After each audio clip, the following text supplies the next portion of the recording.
Quick disclaimer for this week's episode on the Extra Lore. To help with the information of this episode, please note that we have an extensive summary over on www.focusfirechat.com for you to read along with our conversation from tonight. Thank you. Welcome to Focus Fire Chat. Explore together. Welcome back for the 16th installment of our Extra Lore series, recorded live on July 12th, 2017 on twitch.tv. Big shout out to the live chat here. Thank you so much for spending your evening with us. Our topic for this chat is a further exploration of the Halo series. This is your host, Blue Crew 86.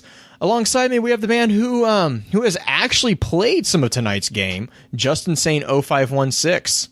Justin, what are your thoughts on the topic tonight?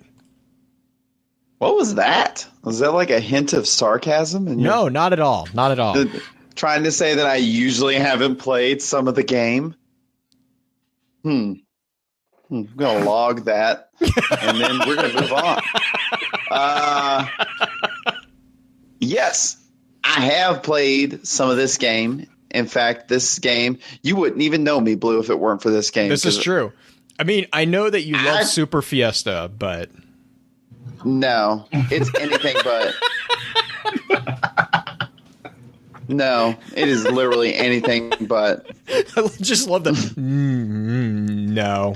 There was so much censoring going on in that response.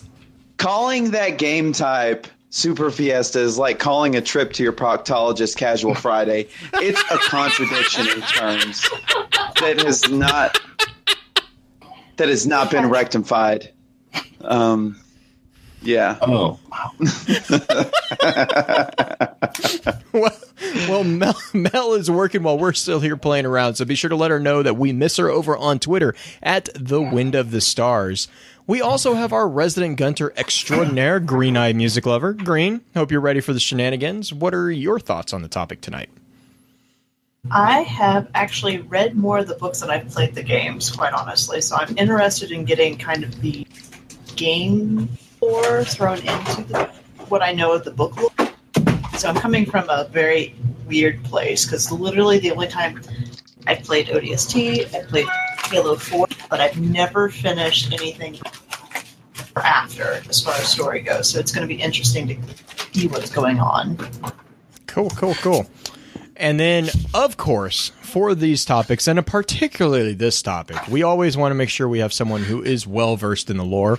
So with all that being said, I want to welcome back PenHalo. Pens, how's everything going for you tonight? Going pretty good. Thanks for having me. Yep, of course. Like I was saying before, it's not what we know about the series. On this one, that's who we know. So can you let us know where people can find you, and then give us a brief rundown on what got you into the Halo series? Okay, well, you can find me on Twitter at PenHalo, or let me rephrase it, Pens_Halo, actually. I'm on Twitch as PenHalo as well, same on Mixer. As for how I got into Halo, I actually played Halo on PC when Combat Evolved first came out. But I didn't pick it back up again until my one gaming PC died, and I went and bought an Xbox and got familiarized again with the games and started reading the books. This was just before Halo Reach came out. And first time I picked up Halo The Fall of Reach, which is the greatest novel in all of the Halo novels to me, I was hooked. Halo is, to me, what Star Wars is to some people. So, yeah. That's a tall bill. No, that's not a tall bill. I was actually explaining that to someone the other day. I said, is there a piece of music for you that's just like iconic, and when you hear it, like you get ready to just go? And they're like, oh, the Star Wars music. And I was like, yeah, that's some good music, but when I hear just da da da da ba ba ba ba, I lose my S. So yeah, Halo music is super recognizable too. I love it. Mm-hmm. The monks, of course, are probably the most recognizable. Oh yeah, the Although- Gregorian chant in the menus. Yeah. I am so impressed with you right now. You know what Gregorian chant is? That's impressive. I'm friends with Greg. He taught me all about it. And you said something else. Okay. And then you ruined it. Oh man. All right. Oh boy. Let's run through the intro real quick, and then we'll jump into, I guess, the pins. I think we were kind of talking. We're going to do. You want to kind of say what we're going to do, or you want to wait until after the intro? We can wait till after the intro. Okay. Perfect. Get that done and rolling, and we'll go from there. Perfect. All right, here we go. Before we start off the chat, however, I do have a few housekeeping notes. In our last Extra Lore episode, we discussed the Titanfall series. If you missed that and have any interest in hearing our thoughts, please be sure to check out the new www.focusfirechat.com for archives of all previous chats, links to the other aspects of Focus Fire Chat out in the internet, and a growing collection of community articles. If you don't mind, please give us some feedback on iTunes to let us know how we're doing and to help us continue to grow. As many of you already know, Focus Fire Chat is a cross-community gathering where the intent is to offer a week-long, in-depth view of a particular subject from within the lore of Destiny and other games. With the Extra Lore series, we delve into a game series other than Destiny for a full month, giving the group a chance to get a feel for the other games that our community loves to play. We try to stream a recap of this month-long conversation in the first week of each month. Please be sure to also give some support to the other podcasts in the Guardian Radio Network, found at theguardiansofdestiny.com.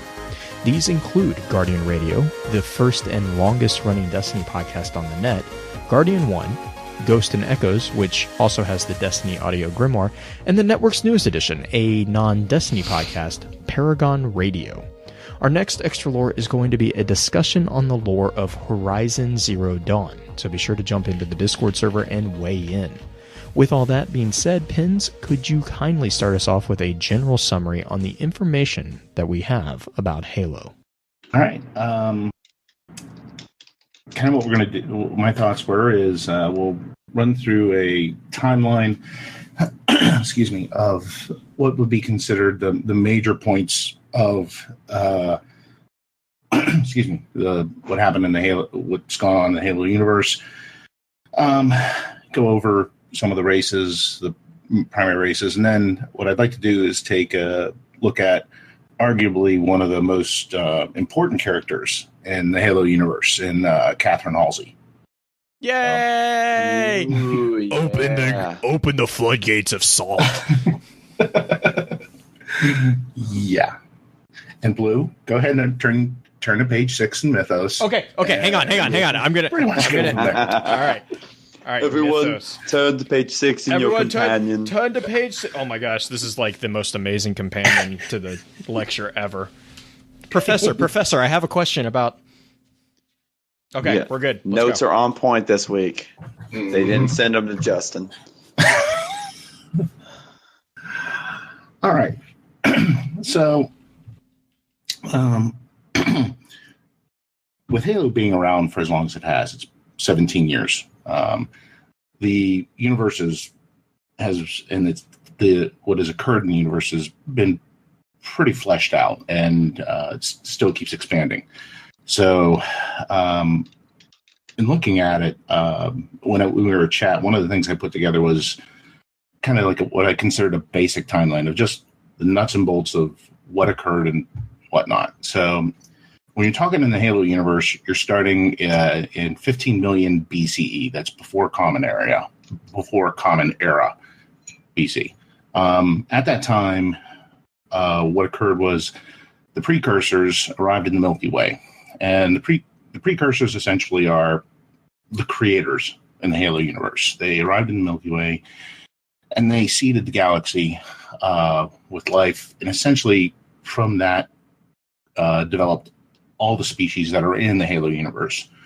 The Forerunners, humanity, the Sangheili, Eurohane, Kigyar, all the species we know in the Halo universe, and we have fought at one point in time or another.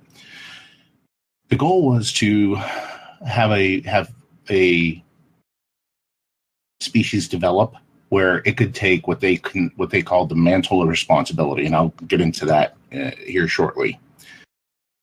Around 10 million BCE, the precursors had decided that humanity was going to be the race that would take the mantle. Now, what was the one species that was in direct conflict or competition, I should say, was the Forerunners. Another race, they were humanoid in shape, large, a very structured society. There is some evidence to indicate that when the precursors chose humanity, they also chose to wipe the Forerunners out. Nothing too definitive, but there is some indications of that.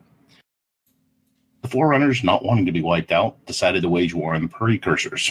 And in about 10 million BCE, they waged war and nearly wiped them out. They drove them totally out of the Milky Way and even to a neighboring galaxy of Path Cortana, which some thought was where the precursors actually came from. At this time, the remaining precursors chose to go into a stasis mode, or because they had the ability to change their forms at will, they changed themselves into an inert powder, thinking at some point they would come back and reclaim the roles and try to set things right. At this point in time, the Forerunners claim the mantle of responsibility. Now, the mantle of responsibility is essentially guardianship over the galaxy. The Forerunners took it as a very strict belief system, essentially a very strict religion. They interfered with other races, thinking that, essentially forcing or force guiding them in certain ways to make sure that think of it as an overprotective parent. Someone who says, no, you can't do that. That's bad. And essentially stopped you from doing it. But what they also did was in doing this, they also wanted to make sure that no race would actually come in competition with them to try to take the mantle away from them. So in many cases, they suppressed any kind of advancement for societies, and this would come back and bite them in the end. Badly. Yes. Now, the one thing here is that the Forerunners' concept of the mantle was totally different than what the precursors' concept of the mantle was. The precursors kind of took it as a very holistic approach, where even though you were responsible for the galaxy and guiding it, you let races and everything develop as they needed. That included letting them wage war on each other, because it was all part of the experience. It was all part of this concept of developing and growing. You let societies grow at their own rate. You let them, even if they may conflict with you, you let them grow. And the only time you really step in was in case of annihilation, where essentially one race would commit genocide against another or something to that effect. So again, two very diametrically different ideas. Right, because I always view the precursors as more of the standoffish, not standoffish, but like parents who are like, no, you got to grow on your own. And then the Forerunners were the proverbial helicopter parents. Mm-hmm. In a bad Pretty way. much. In a bad way. Yeah. So at this point, you have the Forerunners, which are at the pinnacle of society, and you had humanity. Ancient humanity actually was a very advanced society at that time. They could do space travel, and actually pretty precise space travel at this time. So humanity, even at that point in time, they were kind of in competition with the Forerunners. What they decided to do is they were going to expand out, but they were going to expand out in the Orion arm of the galaxy, which was away from the primary control of the Forerunners. Well, what ended up happening was they came across a series of ships and containers that had this powder in it that, Yeah. oh, okay. So they did tests and they found, it's totally inert. There's nothing wrong with this, with the exception of they had pets that were known as Feru. And if they sprinkled this powder on these pets, it made them docile. I'm sorry. And anyone who's seen Firefly knows what happens next. This is not a good idea, guys. No. So, Goram Reavers. Yep, pretty much. Except that, so anyway, a small percentage of the Feru became very rabid, had strange growths, would essentially eat other Feru, bite and infect others, and it eventually became the Flood. So in 107,445 BCE, that marks the very beginning of the human flood war. Humanity takes a very aggressive approach. If flood is detected on a system, it will destroy it. But the flood by its nature is any one flood spore contains the collective consciousness of the flood.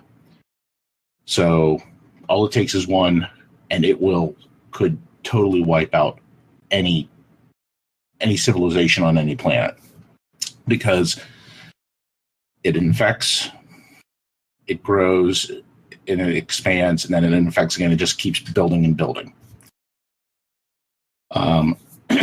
So you have humanity fighting the war against the flood, and they're starting to lose, so they start to fall back. Well, where do they fall back to? They fall back into Forerunner space. This, of course, puts them in conflict with the Forerunners, and the flood actually get on some Forerunner worlds. Humanity, trying to stop this, decides, okay, we need to just wipe out the entire planet and everything that's on the planet. Forerunners really don't notice this, or they don't see this. They don't encounter the flood. So they just see it as humanity being savages, and all of a sudden humanity is fighting a two-front war. This goes on for 1,000 years, and until the humans discover a being in a time capsule, and it was known as the Primordial. Now, what this was, it's still unclear if it was actually a precursor that was in stasis or was the first grave mind. But what we do know is that the first humans that started to talk to this thing essentially all committed suicide at some point, because apparently it told them something so horrific that they opted to kill themselves rather than face it. Machine. Yeah, pretty much. So what ended up happening was the humanity essentially reseals it in a time lock and everything. And at about 106,500 BCE, the flood actually start retreating from combat with humanity. Now, the thought is at this point is the general consensus is it was thought that somehow humanity found a way to inoculate themselves against the flood. So they retreated, but that just left humanity facing the Forerunners, and they were pretty much worn out at that point. So eventually, about 100 and some years later, the Forerunners defeat humanity. As punishment, humanity is devolved to a pre-technological state. They are banished to their home world of Erdr-Tyrene, Earth. And at this point, they're just being researched by the librarian, who was, and actually before I go into this part, so at this point, the Forerunners become aware of the flood.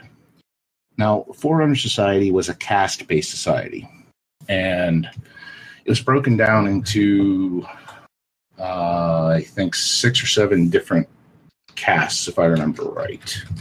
That sounds right. I only remember like the 2 primary ones because I haven't read that full trilogy yet.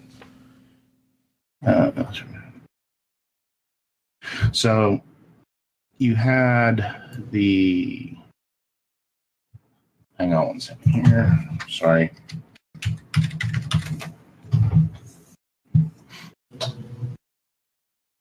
The librarian was the one who was just gathering information on anybody and everybody, correct? Correct. Okay, yeah, I'm sorry. The Forerunners knew themselves were listed as rates. There were 6 rates, although there was a 7th at one point in time. The rates were builders. They were responsible for design and construction of most of Forerunner technology. They were also the ones who built the Halo arrays.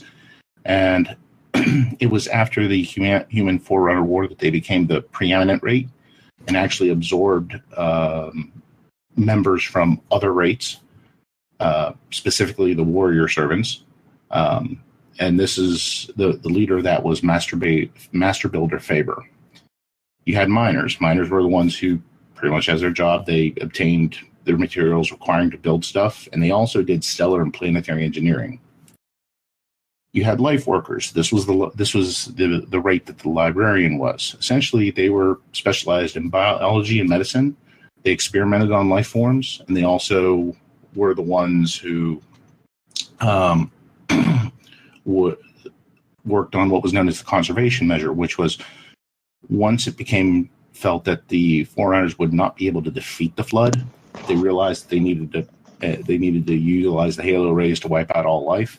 They needed a way to reseed the galaxy. So they were the ones who actually collected as many species as they could, took them someplace safe outside of where the Halo rays would destroy everything, and then be able to return them to their planets so they could then begin to repopulate the galaxy. You had juridicals. These were the judges and lawyers of Forerunner society. You had the warrior servants. Again, this was the military. This actually was at one point in time the preeminent rate. It was, but due to the politics that happened after the human Forerunner War, they actually dropped to the lowest rate. And then you also had engineers, which were otherwise known as Huragok. Yay, Huragok. My favorites ever. Yes. And then the last rate was one that was actually known as theoreticals. They were essentially the philosophers of it. At one point, a leader of the theoreticals was studying a particular nebula in Path Chthona, which is, again, where it was thought that the precursors were from. And she was then banished to a cryptum.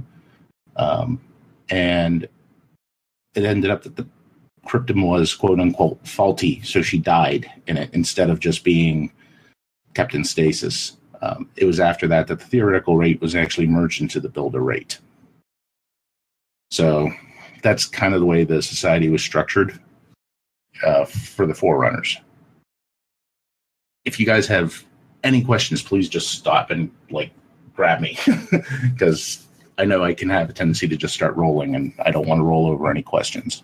So no, okay, so I'm kind of sitting back and listening is kind of nice. But the question I have is, you're talking about before we get into the Milner project and right, John and everything. This is way before Halsey and everybody else.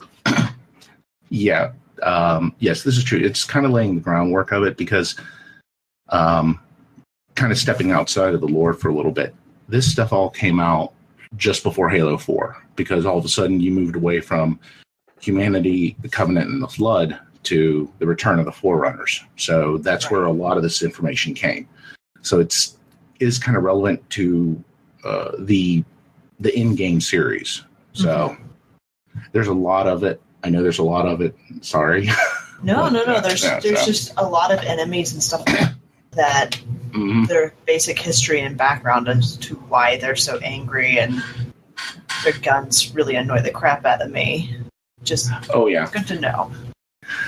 Some of them are pretty nice, but in many cases they are just poor copies of existing weapons. But we're kind of getting into game stuff there. So anyway, so at about 98,000 BCE, it is determined that the Forerunners need to have a solution for the Flood, because the Flood had returned and had really started to push back on the Forerunners. The Forerunners had taken very extreme, had initially had not taken too many extreme measures because they were trying to hold up to the mantle of being responsible. But when faced against an enemy like the Flood, they realized that they really couldn't hold on to that like they did. And it is at this point that their philosophy of holding down the advancement of other races actually hurt them significantly, because as they lost, you had societies that were consumed by the Flood because they couldn't defend themselves. So not only did they deny themselves allies, they actually made more enemies by allowing the Flood to take them.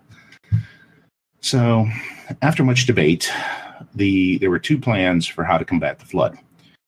The first one was put out there by the Didact. The Didact was born Shadow of Sundered Star. He was the leader of the warrior servants. His philosophy was to build shield worlds where they would be essentially Dyson spheres that Forerunners could stay at, and then kind of do a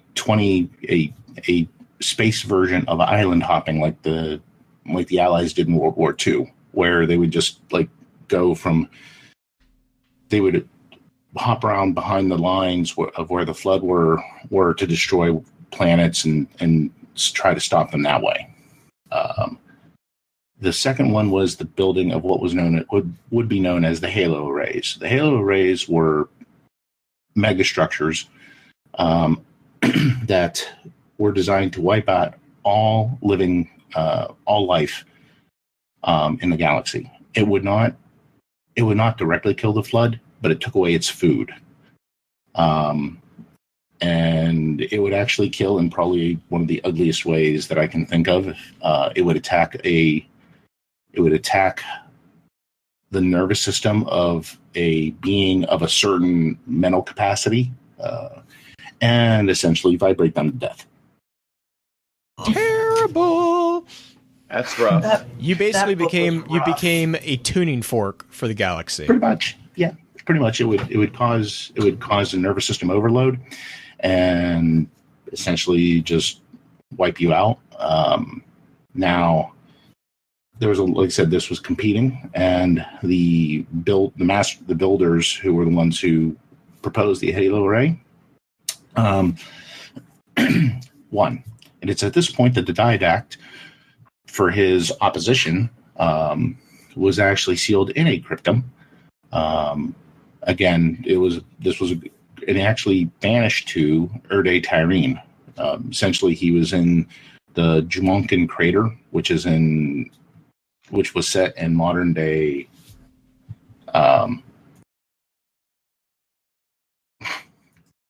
It was set in modern day Africa. So, on the Halo array, real quick, Pins. I think it's also important to note that it would take more than one Halo array to actually eradicate all life, because yes. Is Primordium or Cryptum the first book in the trilogy? Cryptum. Cryptum. They used one Halo array on the Prophets. Sharom Hakor. Yes, was it was Prophet? on the Yes. Sanshium.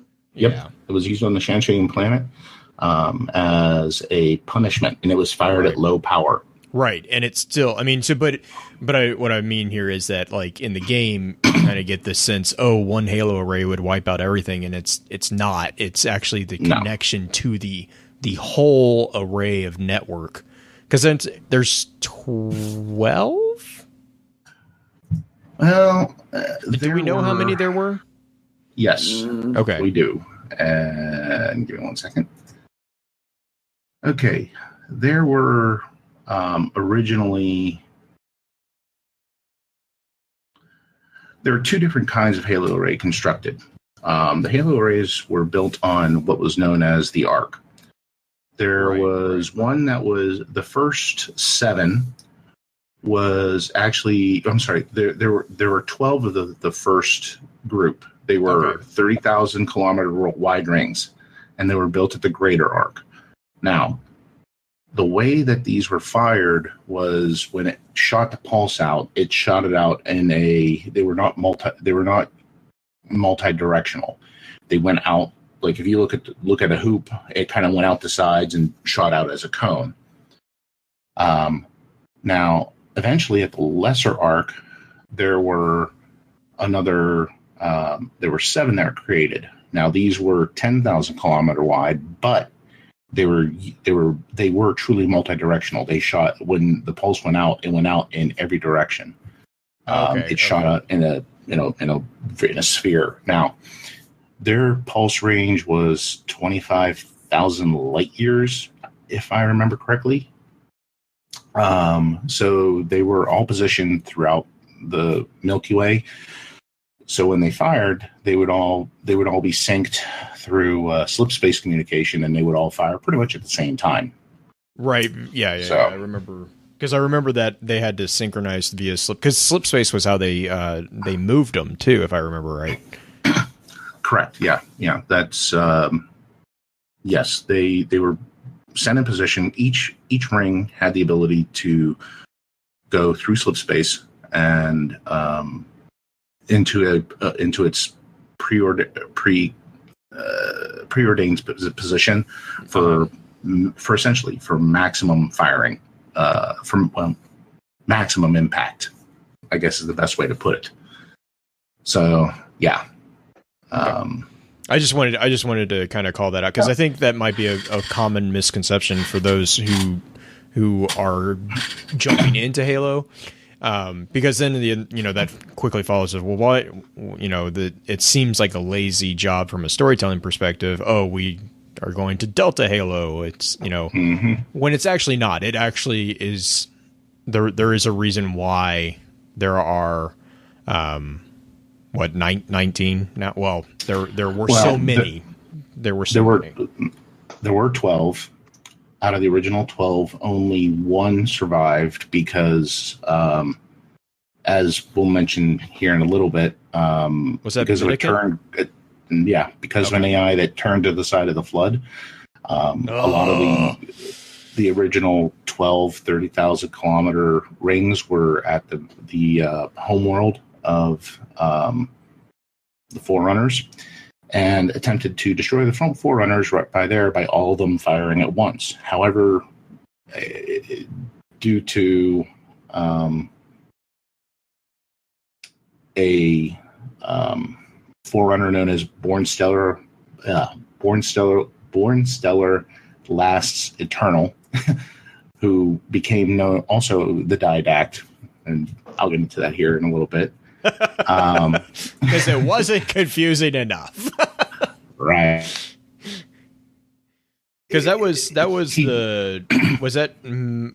Maethrillian? Is that Maethrillian, yes. Maethrillian? Yep. Okay. Mm-hmm.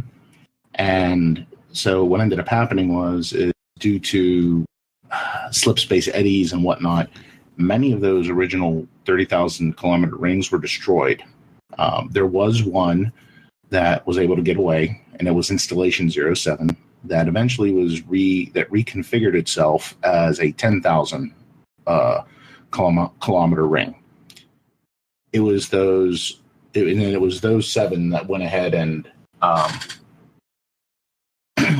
became the ones that essentially ended life in the universe. Okay, so So again, the Forerunners encounter the Forerunner flood war starts. the Primordial had been captured and had been taken to Installation 07, which was one of the Halo rings. The Forerunners created an AI known as Mendic Bias, and his job was to interrogate the Primordial and try to figure out a way to defeat the Flood. Their discussion lasted 30 years. During this time, the librarian begins what's known as the conservation measure, which was the auditing and collection of all species with the idea of keeping them safe for when the Halo rays fired. It was also at this point in time, as I said, that a young Forerunner who was of the Builder rate, but was sent to live with miners on what is now Mars, went to Earth in search of adventure, in essence. Young Forerunners are known as manipulators, and just think of them as teenagers. And no, this one did not listen to his father. So his name was Born Stellar Lasts Eternal. And with a couple of humans, Chakas and Riser, they found the cryptum where the Didact was. They released him. They then sought to return to Forerunner space, both Born Stellar, the Didact, and both humans. It was during this that the Didact convinced Born Stellar to do what's known as a brevet mutation. Now, for Forerunners, whenever they get of age, when they are ready to essentially go into adulthood, they go through what is known as a mutation. Essentially, it is a growing, it is a maturing. In almost every case, the mutations are done within the rates. Builders still become builders, miners become miners, etc. Now, Born Stellar's father was one of the builders who was key in building the Halo arrays. However, the Didact convinced Born Stellar to take an imprint of the Didact of himself, which essentially would make him part of the Warrior Servant rate and would grant Born Stellar all the memories and knowledge of the Didact. So at this point, when we're speaking of the Didact, though I'll be speaking of them in two terms. You have the ISO Didact, that is Born Stellar. Then you have the OR Didact, which is the original. Everyone confused? The only reason I'm not is because I read the book. And in reading the book was really confusing. Like I'll be like, Cryptum was really, because I was like, what is going on? There's a lot of reading and then rereading. Yeah. And then I actually had to go as far as to write names down on paper. Yes. And highlighting things. It's the only time I've had that much trouble getting through dialogue and names was The Moon is a Harsh Mistress, just because of the language. But yeah, it's a lot of weird repetitive type names. Mm-hmm. Pretty much. Is it a name or is it a It's a title. The Didact is actually a title, much like the Librarian is a title, or Master Builder is a title. Mm-hmm. They are titles. One thing I can't remember is exactly how they actually got their names, but Shadow of the Sundered Star. It's Chant to Green was a Life Shaper. So I mean, that's pretty much how all Forerunner stuff. And then that also reflects in the Huragok, the engineers. Lighter than some. Yeah. So. Pour one out for lighter than some. Is the prefix there, is that an honorific, or does that indicate some sort of station? Some sort of like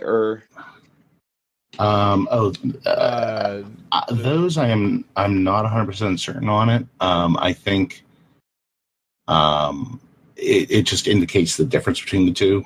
I've never read anything that actually indicated anything different. But I'll admit, Are you talking about something. Are you talking about the ISO and the ER? Yes. Yeah. Because the librarian recognized the difference between the two, but then, then she also was like, "But there's not like." It was really weird because like she was like, "No, you're different, but you're not." Yeah. And yet, Griff is telling us the fun story of Huragok. I love Huragoks. I always just read it as the didact. You know, I mean, like I was confused, but I think that was just me. Well, the was the primary, and then the ISO was the secondary. Was the copy? Born, yeah, he was the copy. ISO was born stellar, right? Yes. Yeah. Okay. So, okay. So, at this point,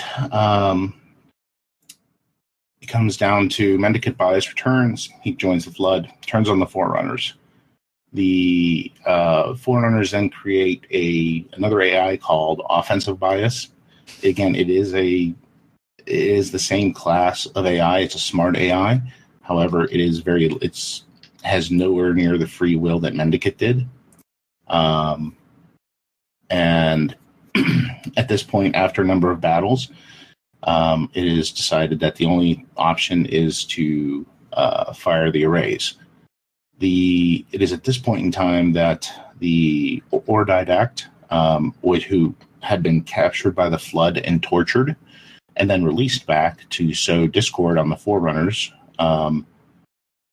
was on Requiem and was essentially planning to take a device known as the Composer and create Prometheans.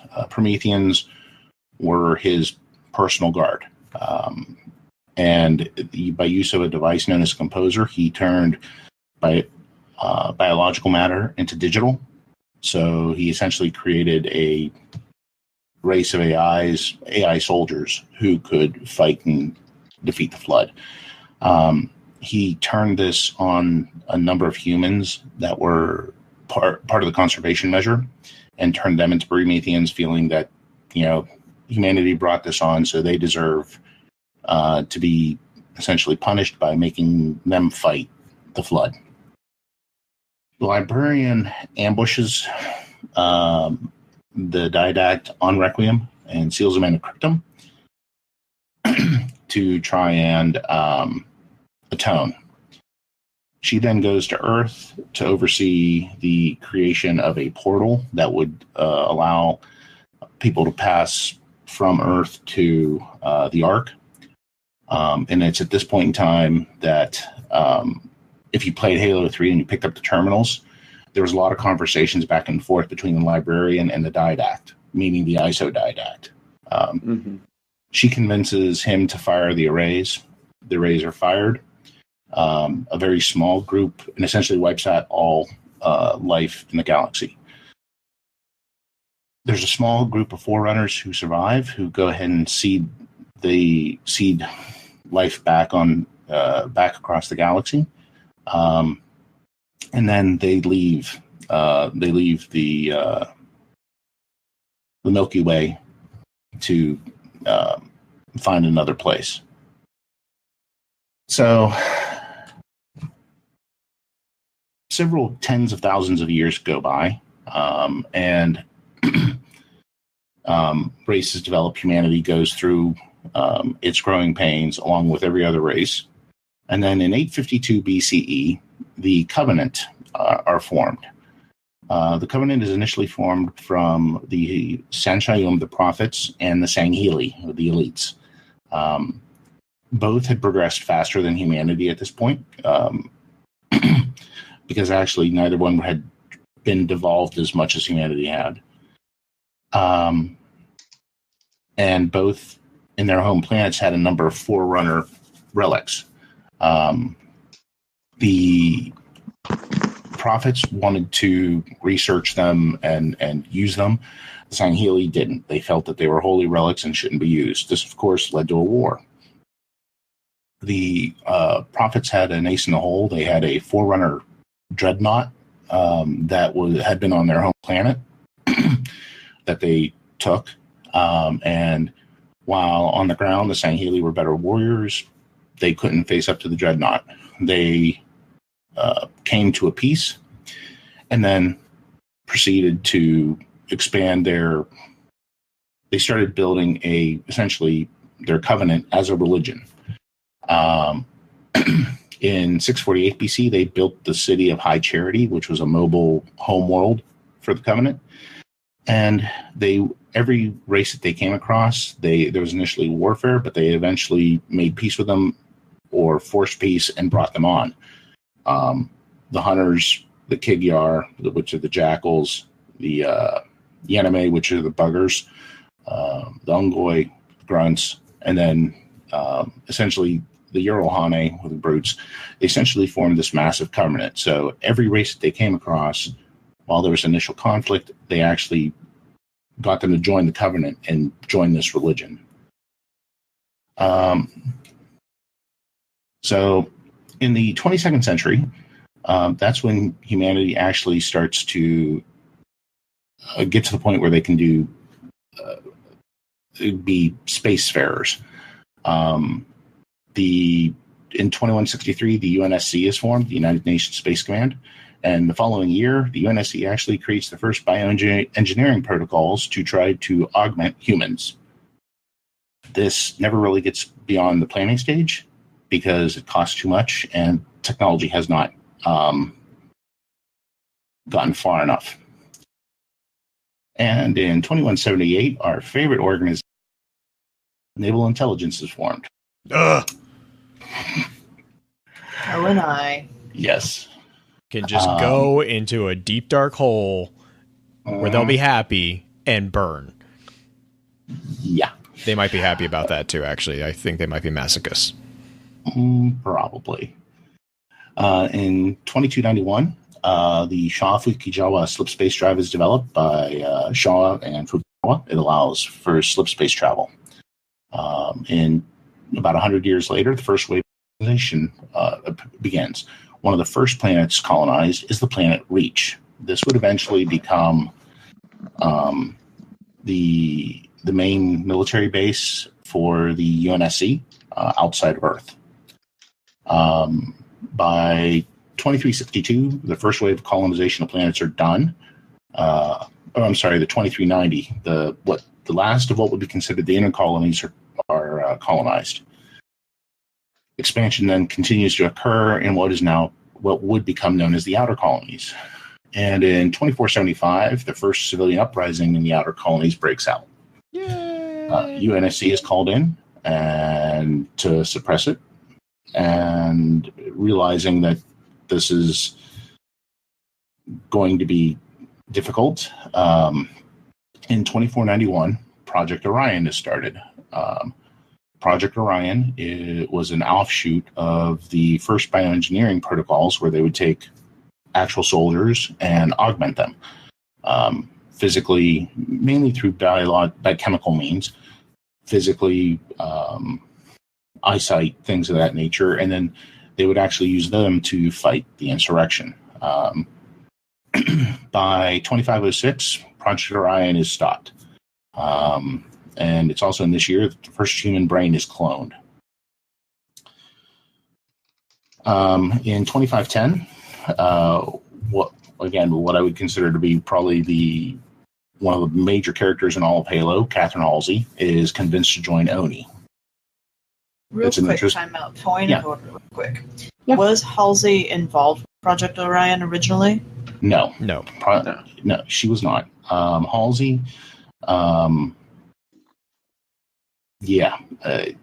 that's kind of hers was a real interesting career, but she was not involved in the original Orion project.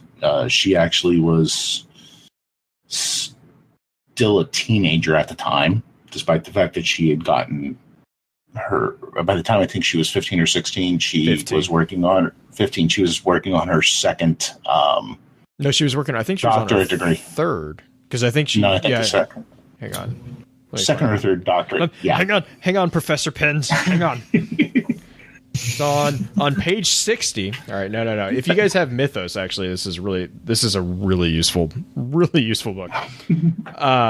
It says she had completed 2 doctoral thesis paper by age of 15 and became a scientific advisor of Oni in 2515, spearheading Spartan-II and Mjolnir only 2 years later.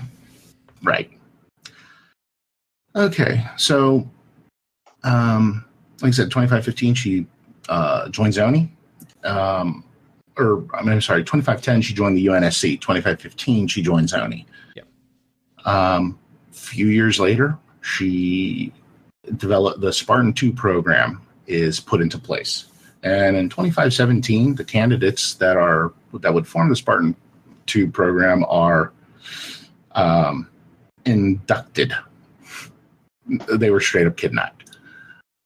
Mm-hmm. So, and then in 2525, the Covenant come across the planet Harvest. And it is at this point that the Human Covenant War begins. Pour one out. It is also pour one out for that poor Huragok. Fun fact: the very first human casualty of the war was killed by a Huragok. The Huragok's name was lighter than some, and the reason was that the human it was a freighter. It was just a shipping freighter that that a Covenant ship had come across, had attacked, and a Ungoi, a grunt, yap, or was that? I can't remember. I can't remember. Yeah, I can't remember. It was one of the apps. Yes. Yeah. Let's see here real quick. Oh my! It just reminds me. This of is like naming functionalities. This is like one of the funniest but saddest small stories within the Halo world, because the poor Huragok is actually just trying to help. Like he's actually because Huragoks are pacifists. Like they're engineers. They actually they go out of their way to not do harm, and it was. It was like it started the Covenant Human War, which was a massive conflict. Yeah, like I said, it was the human freighter Horn of Plenty and disabled it, and the Ungoi, his name was Dabab. It wasn't an app? No, this was Dabab. Yes. Okay. So was being attacked, and earlier on, this is all in the book Contact Harvest. Earlier on, Dabab was killing rats by throwing rocks at him, and the Huragok was kind of like, well, what are you doing? And started to do that and realized until he was killing things. But Dabab was his friend, and then a human, I'm sorry, the ship was that was this end up was the human ship, and the pilot was a man by the name of Henry Gibson, who became the first person killed by a Covenant member. And it was later than some chucking a rock at him because he was attacking Dabab and killing him. So, yeah. Don't mess with Huragok's friends. No. Rocks are deadly. Mm-hmm. So, it's at this point, like I said, in 2525, the Covenant find and attack Harvest. The Human Covenant Wars begins, and immediately goes south for the humanity. They are no match for the technology of the Covenant. They can kind of hold their ground. They can hold the line on the ground, but they always lose in space. To make any kind of even somewhat of a win, they need a 3-to-1 advantage. And the smallest of ships can wipe out immense fleets. It's at this point in time that the Spartan-II program becomes live. Its mandate of fighting insurrectionists has changed to fighting the Covenant. The first Spartan-II to die in combat was Sam 034 in the Battle of Kai Seti 4. This is where the Spartans, after going through augmentation, got their Mjolnir armor. Is this during their training of it, like getting used to the military? I can't remember. Yes. The Mjolnir armor development was on Chai City 4. The remaining Spartans who had survived the augmentation came in, along with Halsey, a UNSC ship, and encountered one Covenant ship, and the Covenant ship seriously damaged the UNSC ship, but they were able to get the Spartans off, and they got them into their first set of Mjolnir armor. Now, the development of Mjolnir armor was a project of Catherine Halsey, and it was designed so only a Spartan could really use it. It was unbelievably expensive. Heavy. Yes. And one suit of Mjolnir armor cost as much as a UNSC destroyer. And it lasted longer, especially against the Covenant. Mm-hmm. And the thing is one of the things about the Mjolnir armor was tried to put a normal human into it. No. It was the suit would react to the smallest of movements. Oh, I remember this. So you had to be very deliberate. So what would happen is a normal human couldn't do it, but when they put normal human in, he tried to move something and it moved so far that it broke his arm, and he started to convulse, which broke more things, and essentially he died because of it. He literally broke himself to death. Yes. This is all within that first book, isn't it? Yeah, I remember this. It's Fall of Reach. Yep. That was like... I actually think there's animation of that. Yes. Yeah, that was one terrifying. That's one of the few pieces of that movie that I was not entirely upset about. Right. But that was also her response to that was so Halsey. Mm-hmm. So Halsey. Yeah. There was, when Halo 5 was released, there was a movie adaptation of The Fall of Reach, which frankly is one of the worst things I think 343 has put out there. It was totally, I mean, okay, I won't go into that, how bad it was. I just don't or how much I dislike that. But it actually does have that scene in there, and it's kind of hard to watch. So, yeah. I like the scene with the when they're out on training and they ambush the guys with the rocks. That was actually pretty close to what the book had. It's pretty accurate. It was pretty good. It was a pretty good scene. Okay, so in 2531, the UNSC decides that they need more Spartans. So they decide to begin the Spartan-III program, which Blue and I know you and I've said this, I would argue is worse than what happened to those kids is worse than what happened to the Spartan-IIs. Wait, the threes? The threes. Yeah.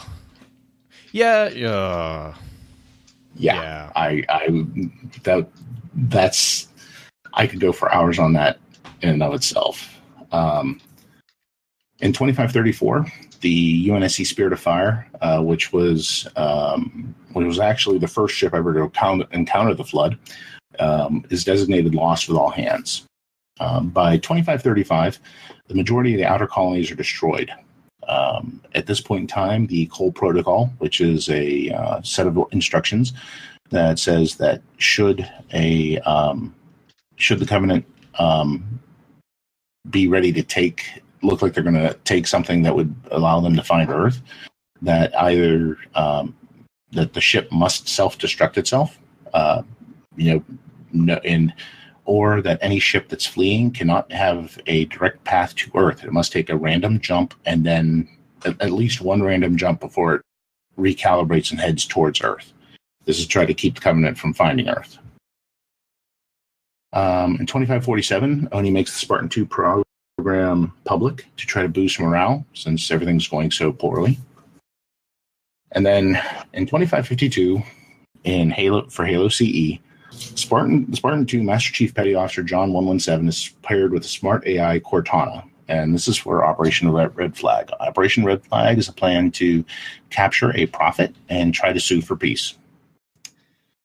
The Covenant find Reach, and destroy it. And then we are now actually into the game Halo CE. Installation 04 is discovered, and everything that happened in the game. The flood are released. Master Chief is able to destroy the array by detonating the reactor of the Pillar of Autumn. He returns to Earth with a few survivors.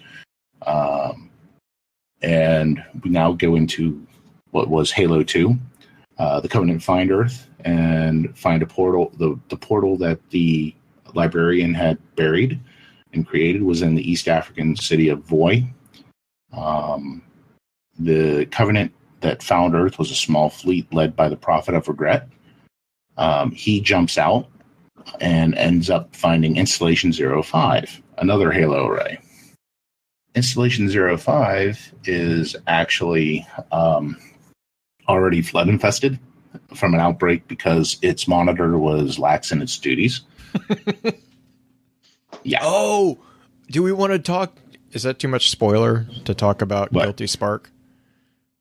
Oh, And the connection. I totally forgot about. No. Okay. Okay. For Yeah. Installation 04, every Halo array had a monitor. Essentially, it was an AI. The monitor for Installation 04, for everyone that's played the game, as you remember, is 343 Guilty Spark. 343 Guilty Spark is actually the human Chakas.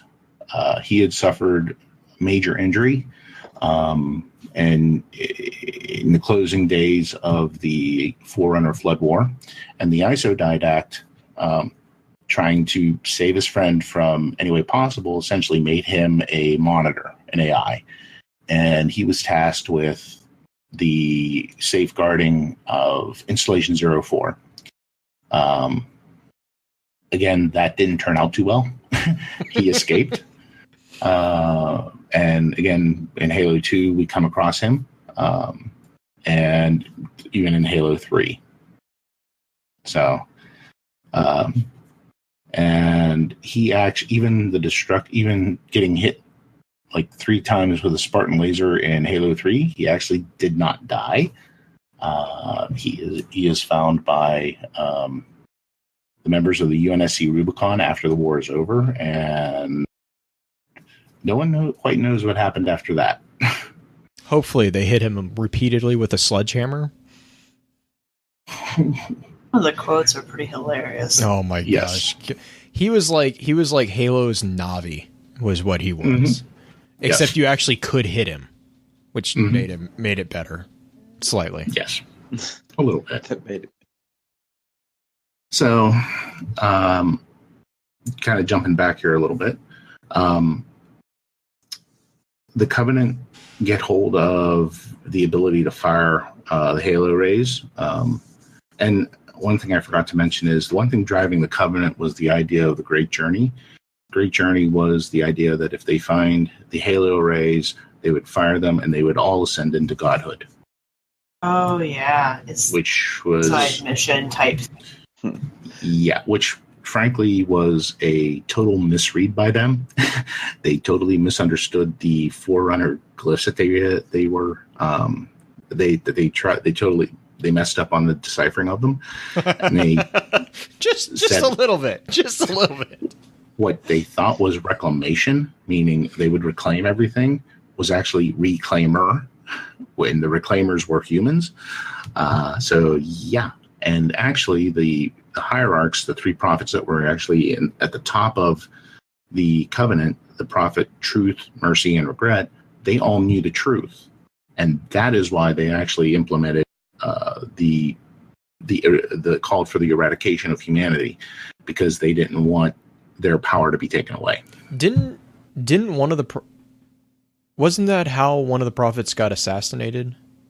Was because he threatened to go to the council, or it wasn't the Ecumen. No. That is how one of the, just before the outbreak of the war, and this is in Contact Harvest, if I remember right. Yeah.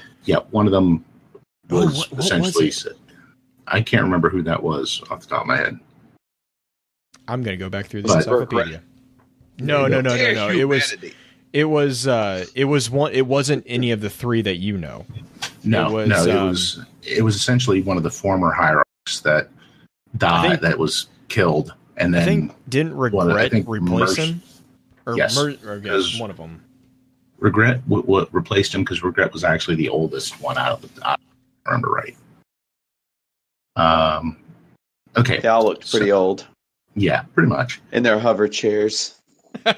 And then there's actually this wonderful part of fuel rod cannons that were in the arms. The best part of any video game ever is when you're allowed as Master Chief to jump on the old alien's hover chair and repeatedly punch him in the face. I don't know why. That's so amazing. And then eventually he gets annoyed and kicks him off. That was so... There was a lot of things about Halo 2 that made me want to chuck my controller. That was one of them. Although the ending actually had my hand cocked and ready to throw the controller across the room. How do you end a game like this? I was just spent by that point. I couldn't even be mad. It was a great line that ended it. That ended Halo 2. You know, Master Chief, what are you doing on that ship, sir? Finishing this fight. Fade to black. You for 4 years. Jagoffs. For 4 years. Or however how many years I was like, what? No. Mm-hmm. No, this is no. They were really good at doing the quippy little line and then cutting out. You remember the promo where she says, "Bet you can't stick it." I've never been so excited for anything ever. Total like I can't stick it. There is a Vidoc that shows Jen Taylor traveling around the world talking to Halo fans. You know, cosplayers, everything. It is awesome. And a lot of them don't realize it's her until she says the line. It is great. How could you not? Well, you have to remember, this was at a point in time where, you know, you didn't have social media. You really didn't. YouTube wasn't all that big. So, you know, maybe you heard the voice, but, you know, even her voice was different. Cortana looked just like her in the beginning. I guess people didn't know that. Yeah, no, they didn't. Not Did really. she? Yeah. Well, I mean, a little bit, as much as you could, but with those graphics. But if you put old Cortana next to her, you'd be like, oh, okay, that's the person they modeled that after. But I mean, that the first 3 Halo games occurred at a time that was totally different in gaming. But okay. So we kind of go through all the games.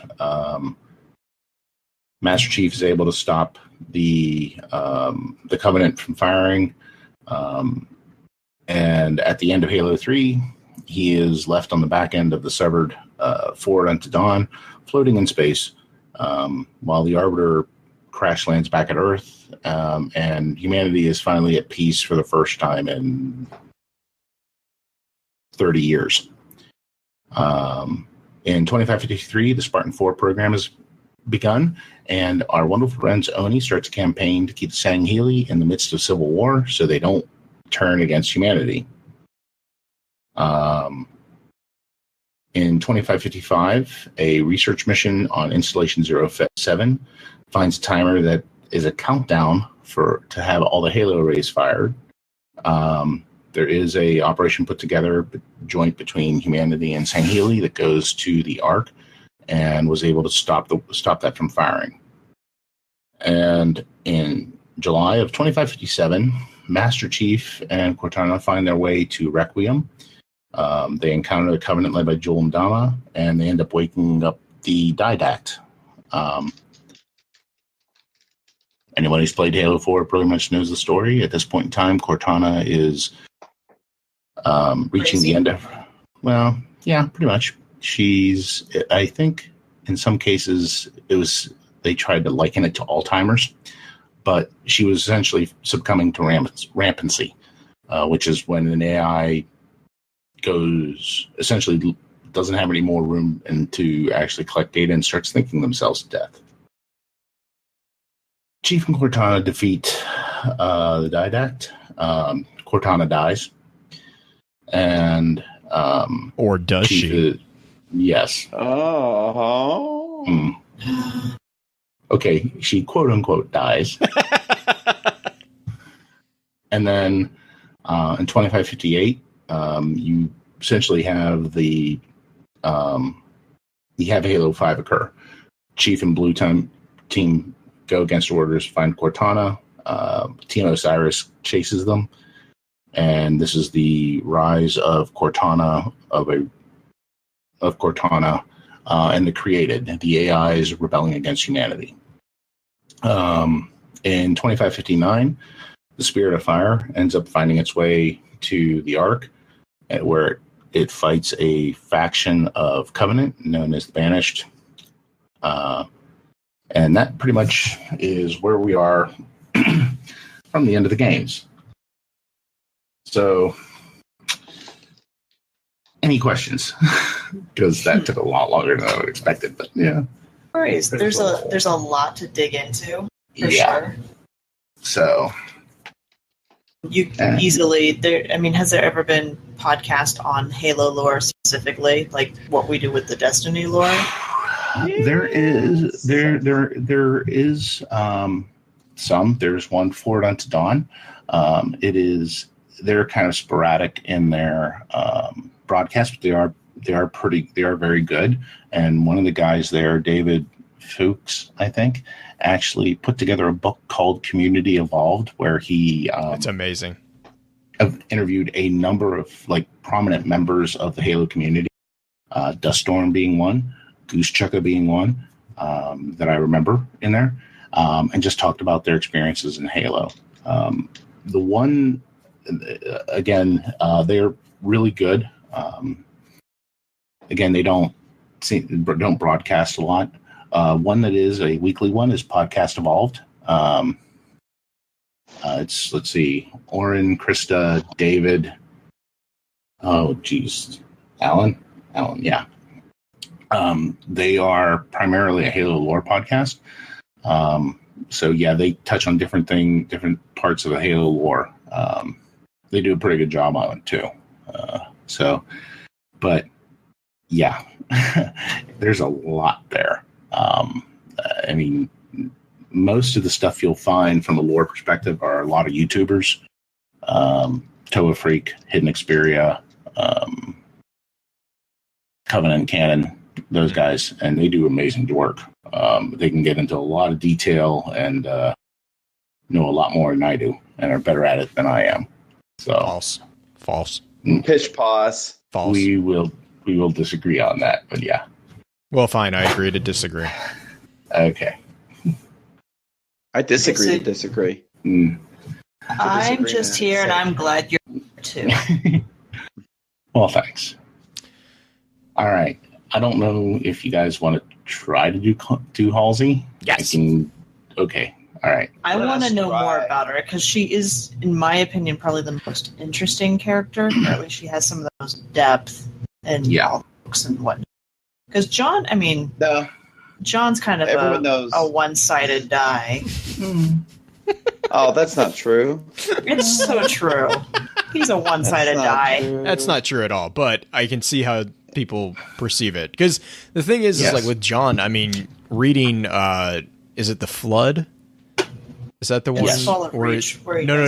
The Flood is the Flood is where it's actually taking place in during CE, and you really, really get a really cool portrayal of John versus is it the ODS? It's not the. Were they ODSTs or were they just regular Marines? ODSTs. Major Silva. Yeah. Oh, that's right, because Silva. ODSTs. It's funny. Actually, eat a bag or something. Yeah, for anyone who has the time, and I would strongly recommend finding Halo Legends, which is a series of short films. It's on Netflix. Find it and watch it, because at the very beginning there is one of the ones that I enjoy the most is it's narrated by Frank O'Connor, and also Eric Nyland, who wrote Fall of Reach, and it talks about a summary of the Halo timeline up until that point in time. So essentially, what would be at the end of Halo 3. And then also, it's really, really good. And they talk about the ODSTs, and it's ODSTs dislike Spartans because all they see Spartans like, oh, if I had the same equipment that they have, I'd be awesome too. Not necessarily true. If you wouldn't break your leg and and that's kind of where the Spartan false. Well, but that's kind of where the Spartan-IVs come in.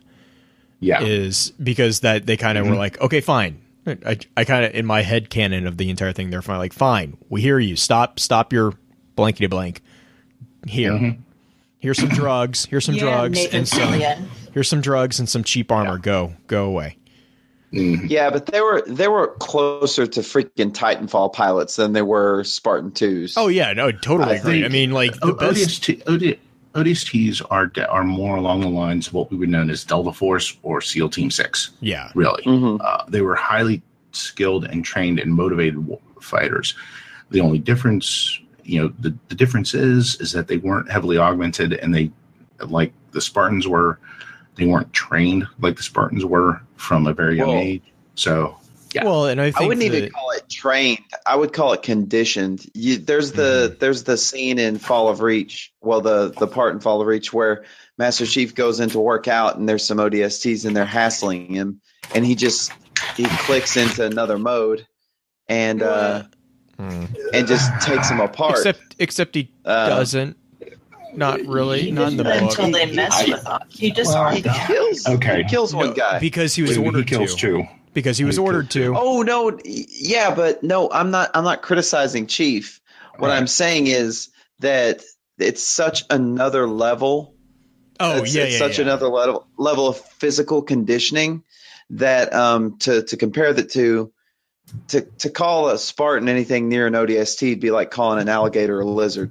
You know what I mean? It's right. It's that's what I was going to say. Is like, yeah. I think one of the most telling things is there's a scene in Halo 4 where John is walking down the hall with Palmer, and like just they're not even saying anything. It's just them walking, but it's like that to me personifies the difference between a Spartan-II and a Spartan-IV. Like Spartan-IIs are freaking tanks. They are not meant to be like quick or anything like that. They just go through things. Whereas a Spartan-IV is kind of more of like, it's not really a mongoose, but it's more of like a warthog. Like they're powerful, but they are not a tank. Like they're not the Scorpion tanks. To an extent, that's not. I wouldn't call that wholly accurate, but it's kind of close. Spartan-IIs. See, here's the thing you have to remember: the augmentations that the Spartan-IIs went under were the same ones that the Spartan-IIIs went under, and pretty much the same that the Spartan-IVs went under. Now, right. The difference is medical advancements actually made the whole thing safer. But the other difference is the Spartan-IIs were taken from a very tight genetic profile. There was a lot of the max risk, but there was max reward for it. The Spartan-IIIs, they had loosened up the requirements, and then the Spartan-IVs, they were just taking trained soldiers. But wasn't there a genetic coding that had to be very specific for the Spartan-IIs? Yes, Halsey had a very tight, specific genetic code that. Yes. And conveniently, they were all in the outer colonies. Yep. Conveniently, I am giving you a great segue back into Halsey. Okay, so Catherine Halsey was born on the colony world of Endymion in the city of Port Vernon. Oddly enough, and ironically enough, she was born in the outer colonies. Yep. Traitor. Oh, yeah, no, yeah. She was exceedingly gifted, and as Blue said, by the age of 15, she had completed her second doctoral thesis, in which she discussed archaic line commands. She was talking about DOS. Yep. She was a star pupil of a Admiral Yeromi, who was in charge of UNSC Medical and Science. In 2507, she met Dr. Elias Carver at a social mixer, where Carver was discussing what was called the matrix mechanics of the socio and politico-economic vectors of human expansion.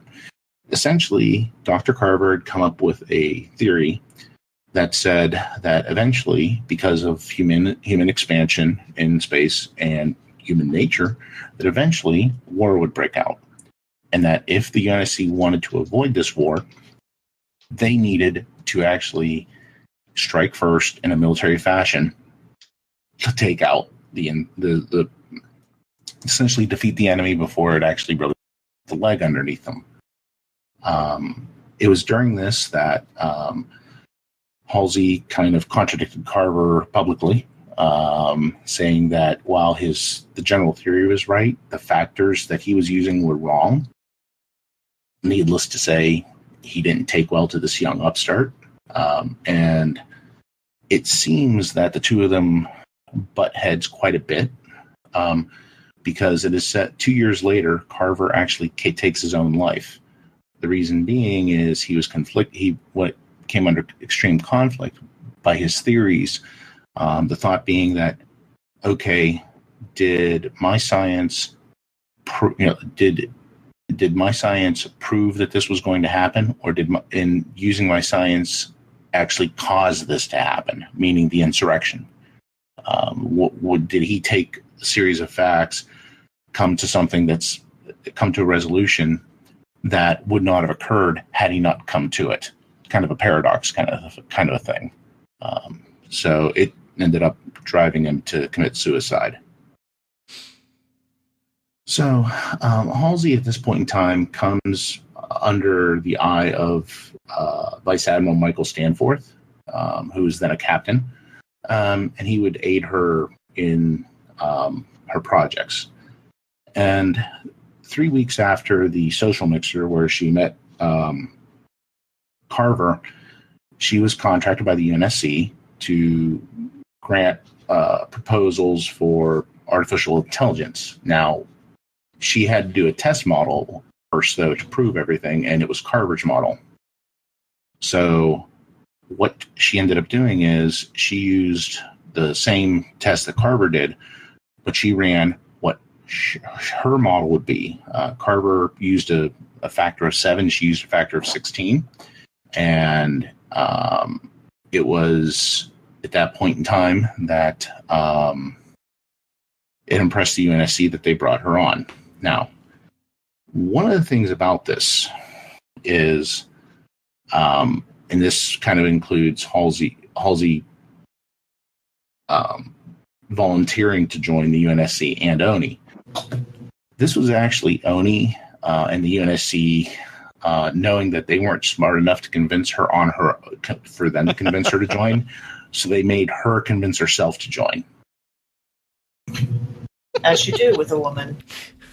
Well, for anyone who's intelligent, anyone who is that intelligent, they would, like, you can't convince them. They need to convince themselves. So based upon all the factors that were given to her, she realized that the Civil War was coming a lot faster and it would be a lot worse than what anyone had thought. Millions would die, or billions would die, actually, and there was potential for humanity to be tossed back into the Dark Ages. And she was partly right. Mm-hmm. So after she joins, she begins to review the original Orion program, and in it she saw that there were some good things, but she saw where all the shortcomings were. Eventually, she came to the realization that the only way to do this kind of project where you would combat the insurrection was you had to take children, prepubescent children, train them from a very young age, essentially indoctrinate them for complete loyalty, not brainwashing, at least the way she saw it, no chemical brainwashing, and then augment them because they were young enough they'd be able to, their bodies are young enough that they'd be able to handle the augmentation. The idea that through puberty that they would be, since adapted in a way Right. that they would adhere to it. But Yeah, they're still stretchy. Well, actually, Justin, that's a good way of putting it. The thing is, at this point in time, and this is something from Halsey's journal, she says in there that there are serious moral and ethical implications on this that she has to really consider. So at this point, she is, in looking at the science, she says, yes, this is how it should be done, but she's not convinced herself it should be done. Well, because until the other reason is at this time you have to remember too that Halsey has a child. No, not yet. I thought, No, yeah, no, not yet. yeah, Nope. she did. Nope. Yes, she did. Not yet. Was it 2511? Didn't she have her? No, not yet. Or was that not until? That was. Hang on one second. Because she and Keys broke up 2517. That was a hard one for everybody to take. No, They actually, broke up. she meets. Oh, that's right. Because she meets Keys at the start of the. Right. Yeah. It's in the in Reach. 25/7. Yes, in 2517. Okay, in 2517, Keys is assigned to Halsey for them to start searching, like checking up on the children that they had tagged for the Spartan-II program.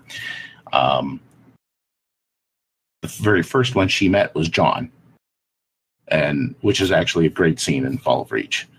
Later that year, she actually reassigns Keys because she realized he's a very good man who once he started to figure out what they were doing, it's like she didn't want to essentially taint him. In 2524, they reconnect. And a it conference. is, yes. And how did she put it? She was so very glad it was him. Yeah, she said, "I don't And know if it we're was leaving. I don't know if it was the dizzying pressure that I've been under, or the chance reunion with a kindred spirit in a strange place, or something else. But I'm glad it was him." Yes. So, okay. Okay, yeah. So I'm like 10 years early, Yeah. but she does have her own kid. She does have she her own does. child. Miranda. After Miranda all Keys. this stuff, Yeah. who She has her also own kids. who she hates because Miranda, as she's pregnant, she can't drink coffee. Yes. She holds it against Miranda. Go ahead, Green. I'm sorry, Green. You were just going to say something. I'm just so like psychologically, and Blue, help me out here because this is your area than mine. Is she attached to the children? I mean, I know she has an affinity. The subjects. Yeah, Oh, she knows I mean, she can't be. Well, yes. So there's a very strong attempt on her part to detach herself from it, and that actually is one of the beautiful things.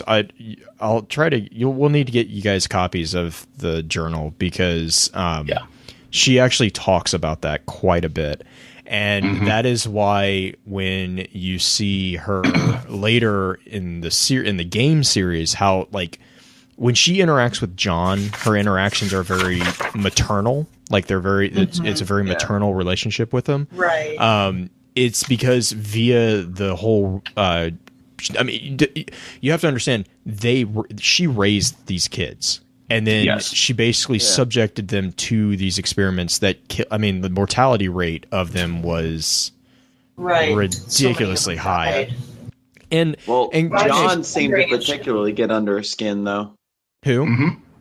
John did. John seemed to particularly. Well, get under and her John skin. You can distance yourself from a lot of them, but right, and part of that was also, I think, because she kind of I can't remember if she specifically says that, but it's like she almost sees a bit of a reflection of herself within John, like the just drive that John has, and like John, it's so funny. John is like, I think, was it Mendez that is in Hunt the Truth? He kind of explains the thing that sets John apart. Yeah. He's like, he's not the brightest, but he's got that intellect that he makes a snap decision in the span of a time that like most people don't even realize that they need to make a decision. John's already made a decision, made the plan, and it's like an error late, always right. And then Cortana also I think that was Halo 3's introductory clip. She's talking to John about how she chose him because he was lucky. Yep. And that entire scene from Reach was amazing as well. When Cortana's like, nope, I'm picking him. Yeah. Well, isn't that kind of the same thing that when Halsey was picking everybody? Well, but you have to remember that kind of ties into where Cortana comes from. Halsey and Cortana, right? I mean, go for it, Pins. Go for it, Pins. No, and I mean, I'm sorry, I don't want to step over you, but let me just read this here. This is from Halsey's journal. This is right after the entry of where she suggests using children. My logic is sound, but ethical and moral implications linger. So much to reflect on. I need time to think. Now, it's a few months later that this is the entry, and this is the point where Catherine Halsey is not a nice person. She's not a good person. Not even a bit. She deserves punished for everything she's done. However, she accepted that role willingly because she knew there was something more. And I know Damo, if he was here, would be freaking out because I know I do not like the whole concept of the greater good. It's not something that I'm very fond of. However, that is what drove Halsey for the decision she made. Now, this is her entry from February 23rd, 2511. My God, they detonated a nuclear device at Haven. Preliminary radiological analysis indicates the bomb was spiked to disperse toxic materials high into the colony's atmosphere. Millions dead, millions more projected to die from the fallout, countless birth defects for generations to come. The Freedom and Liberation Party has claimed responsibility, demanding the CMA withdraw from their Eridanos sector. By the way, the Eridanos sector, that's John's home. That's John's home. How could they commit such an atrocity and against those who are supposedly their allies? They are insane. They must be stopped. I have to stop this. It is at this point that Halsey says she accepts that there are moral and ethical implications, but she realizes that what she has to do is it's exceedingly important. Again, it's it's a greater good argument. It's one that I utterly hate, but I can understand it. Yeah, I mean, you can do some really awful things in the name of the greater good. Yep. Oh yeah, no, and she did. And she did. History kind of is the measuring stick at that point, but. There's actually a moment, I think, in Fall of Reach where she's actually reached out to a colleague about her augmentation procedure and whether or not he thinks it's viable. Yeah. And I think it's actually Deja is actually reading it back to her, and the guy pretty much just goes into, we could have all these problems. He lists them all out, and then at the end he says, "I hope that these questions are purely theoretical." Like, I really hope you're not going to actually do this to somebody. Right. And she has a very similar conversation with Deja where she's like, these children, no, wait, I can't call them children. Subjects are going to die. I think I don't have my quotes exactly right, but no. Yeah. Well, that's what she refers. Definitely. Go for it, Green. Go for it. The thing that drives me crazy is that with her being the catalyst, the Dr. Evil aspect of this whole thing, you get to see it from her perspective, which is nice because you generally don't. But Blue, you and I have gotten into the super soldiers and augmentation and that kind of morally gray and just terrible idea.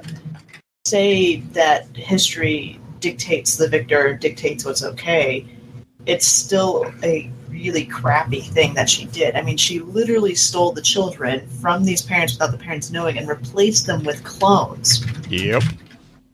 It's what she did wasn't necessarily a great moral high ground for the it just so happens that these people ended up saving us and humanity. Mm-hmm.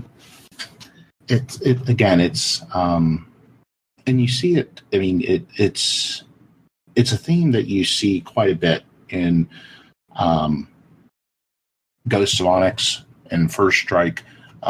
There are a number of scenes which show that Catherine Halsey, I mean, she knows she's wrong. She realizes that she's wrong, but she also knows that it's something that has to be done. And when the first time we did this podcast, I don't know if you remember the thematic analysis. Yes. Did he update it? No, I don't. Okay. As I was surfing on fanfiction.net, I came across this thematic analysis of Halo 5. The author is Cortana, and I can't remember how to spell it right now. It's amazing. But essentially, he went over essentially the major themes of Halo 5. And his first chapter, he kind of went over how really Halo 5, the problem was execution of the story, and it was more a retelling of the story of Genesis from the Bible. And I can definitely see where he's coming from, and it's really interesting. But in the second chapter is when he touches on, now what he's speaking of and that is more of Cortana's decision to do what she does. It's like, because both Brian Reed and Frank O'Connor says Cortana is not evil. She's just made a choice. And one of the things that it's like, at what point does a moral stand become an immoral act? Again, we're talking about greater good. And like you said, Justin, there's so many horrible things that have been done for the greater good. But, yes. I mean, it's one of those, but as you look at it and you're like, yeah. It's an argument that you can make.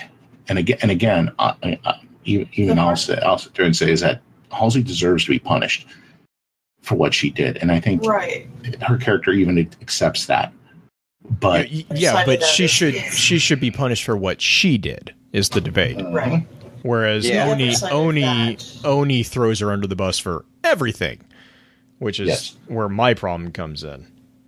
Can you say that Halsey's experiments essentially purely based on the greater good, or was it still, I mean, she's a very determined woman who has accomplished a lot in a very short amount of time. It's hard to say that whether or not it was push this, how far can I go? Can I actually make this work? I think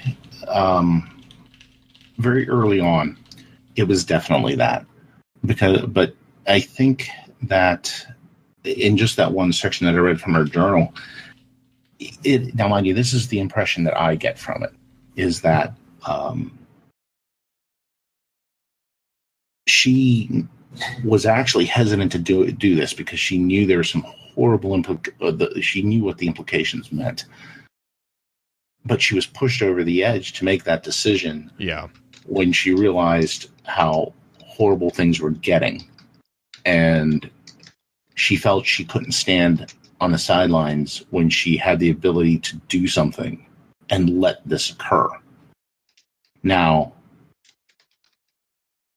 it's a huge price that her and that was asked for all those children that were taken, and the families that were affected by it. It was, what can you say? There's nothing to be said about that. And frankly,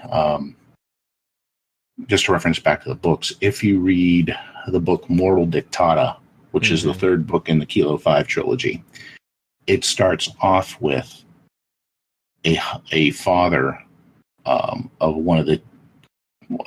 Naomi 0001 who was kidnapped. And it kind of goes into the whole concept of, when she was kidnapped and the replacement with the Flash clone, and him realizing that this really wasn't his daughter and what it drove him to do and become.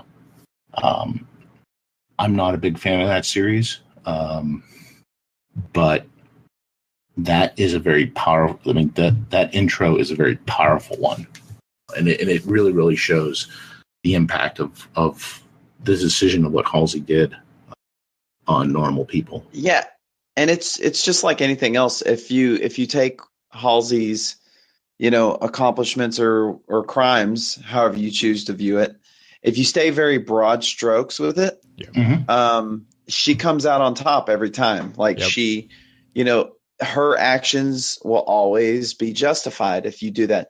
But if you take a much more kind of a granular view of it and view things on a case by case, person by person basis, and break down kind of her transgressions in that way, and just like you said with the intro of that book, taking one of these kind of scattered stories, like the wreckage that she left behind her, it tells a very different story.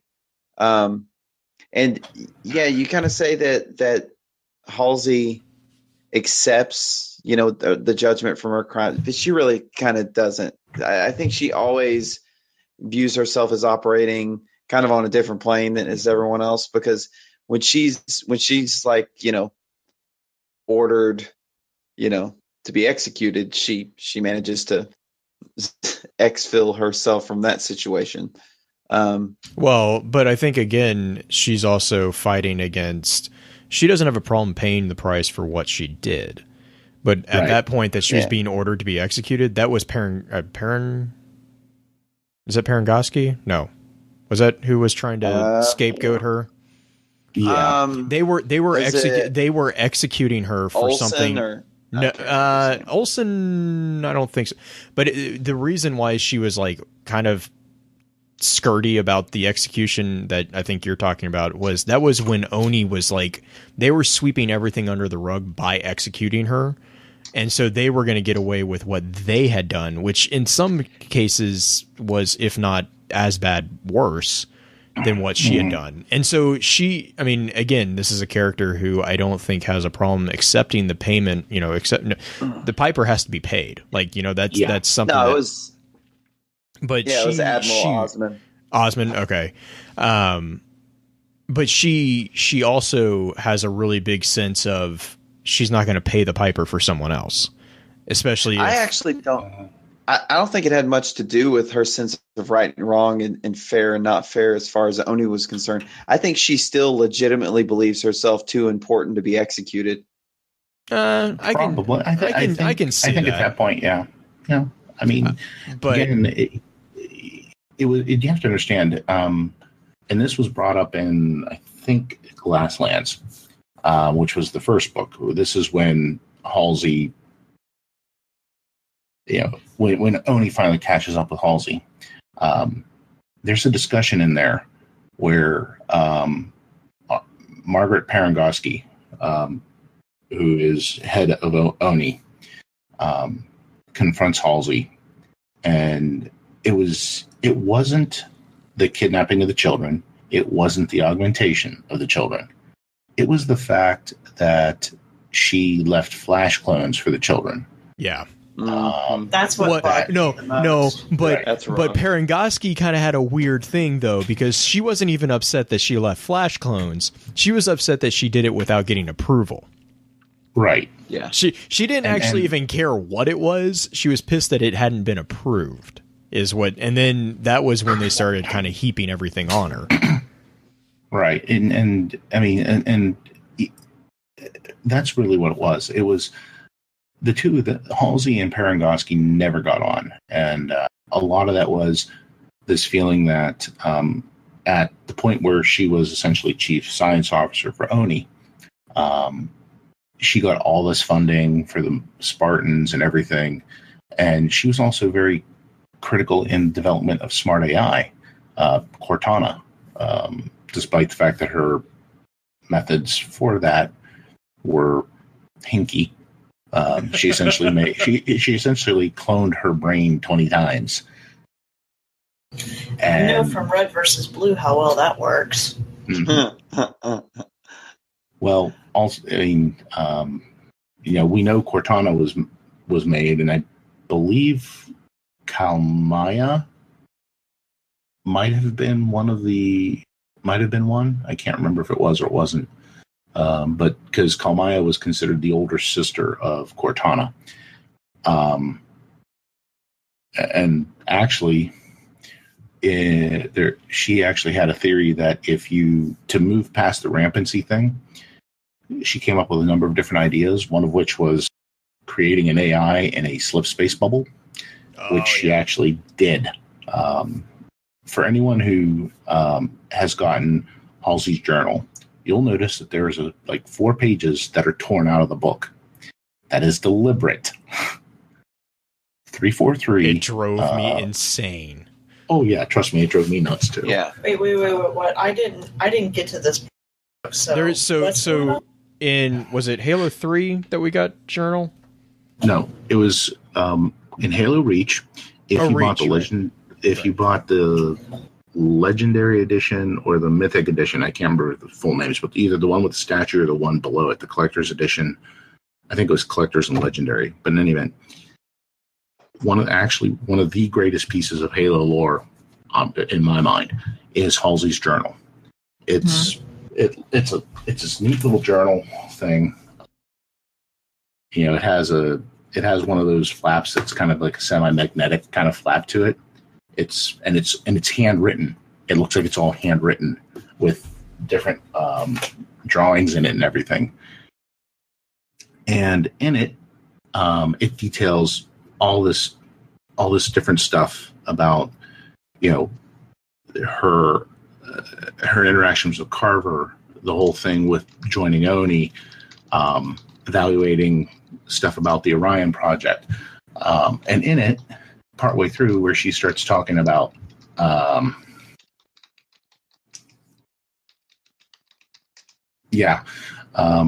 she starts talking about AI. And one of the ways, obviously what rampancy is on an AI is essentially it runs out of space for it to grow, and it drives itself insane. And it's in there, in that section, you can see that it looks like someone took a razor, cut 2 pages out of it. And it's like, what? Wait a minute.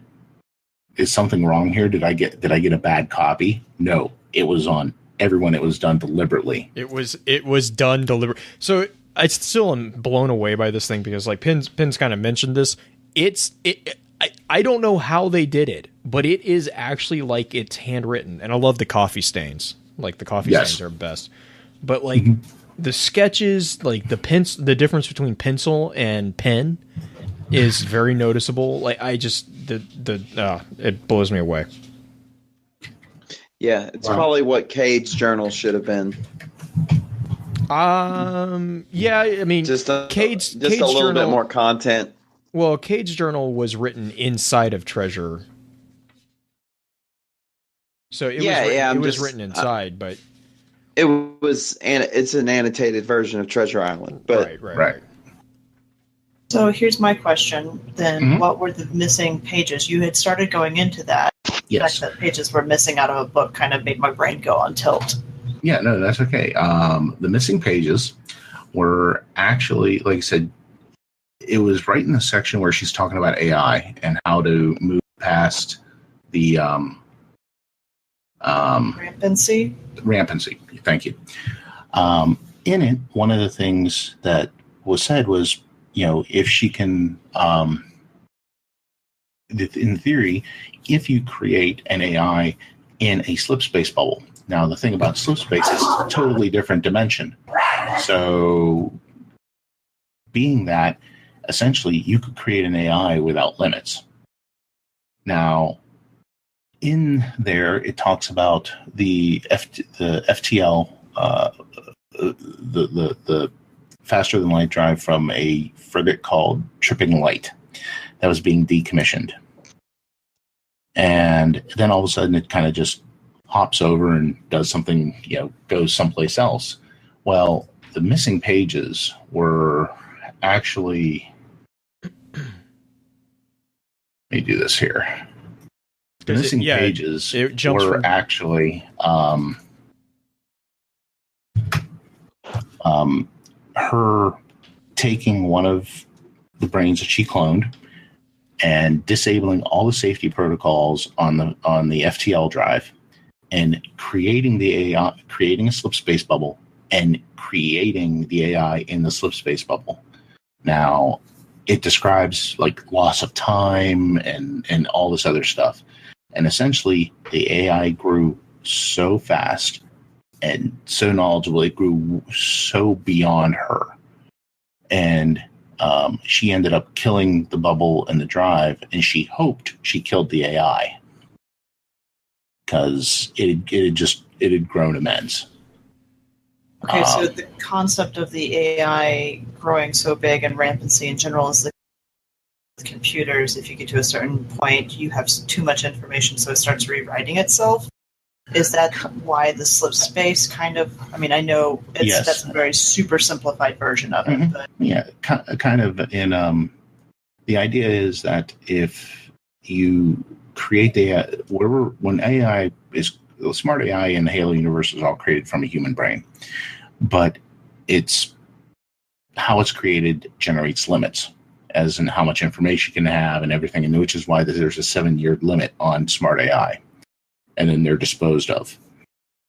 The theory was if you create it and it all deals with cross linkages and how they become so dense that essentially an AI can't think. What ends up happening is the theory was if you created the AI in a slip space bubble or in slip space, because it's a totally different dimension where time and space really have no boundaries, guess what? You just created something that would have no boundaries, so it could grow as much as it needed to. Yeah, but here's my whole deal, and this is probably opening a can of worms we're not even trying to. Isn't time relative inside the bubble? So 7 years in the bubble is 7 years in the bubble. It might be right, but 107 years everywhere else, but right. But that's the point. Is it's still 7 years, but it's like it could technically be 100 years in reality, which right. Mm-hmm. But at some point, that AI will become rampant inside. In theory. I mean, obviously, not knowing the full theory of it, I would probably say yes, but its capacity would be so far beyond any other smart AI. It could last hundreds of thousands of years. Which is where we kind of get introduced to Cortana in Halo 5 with the domain. Right. Which is a throwback. Kind of, sort of, yeah. I mean, well, because it's basically, the fountain of youth for the AI. Mm-hmm. Which, that was going to be my next question, is written science in Halo 4. I mean, that's the whole story during Halo 4, is her going through all of that. Mm-hmm. Why would she... Okay, maybe because I haven't finished Halo 5, I don't know the answer. Why would she show signs of randomity if she was created... I know this is going to be spoilers for me. I'm okay with it. Well, no, because and Pins jump in when I get wrong because I know I'm probably going to. The explanation is that Cortana as an AI has, and I think most smart AIs are capable of doing this, but Cortana kind of has perfected this little practice, has the ability to do what's called basically splintering.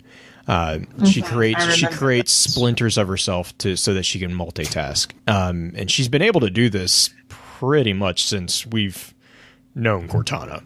Like she did it. I think since one of the first things that she did. Yeah, she did it to distract the Covenant.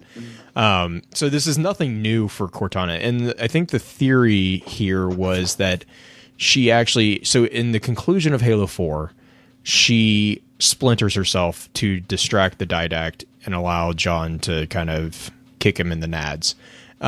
Yes. And those splinters were on his face. Right. Those splinters presumably all die. However, there is a opening in slip space that technically I think, and I don't remember, is this officially canon that she did actually have a splinter that fell into slip space? What ended up happening is with every Forerunner piece of equipment Has an when ancilla. it is yeah. No, well, what it has is an escape program that if it's under immediate threat of destruction, it will open up a slip space bubble and try to jump.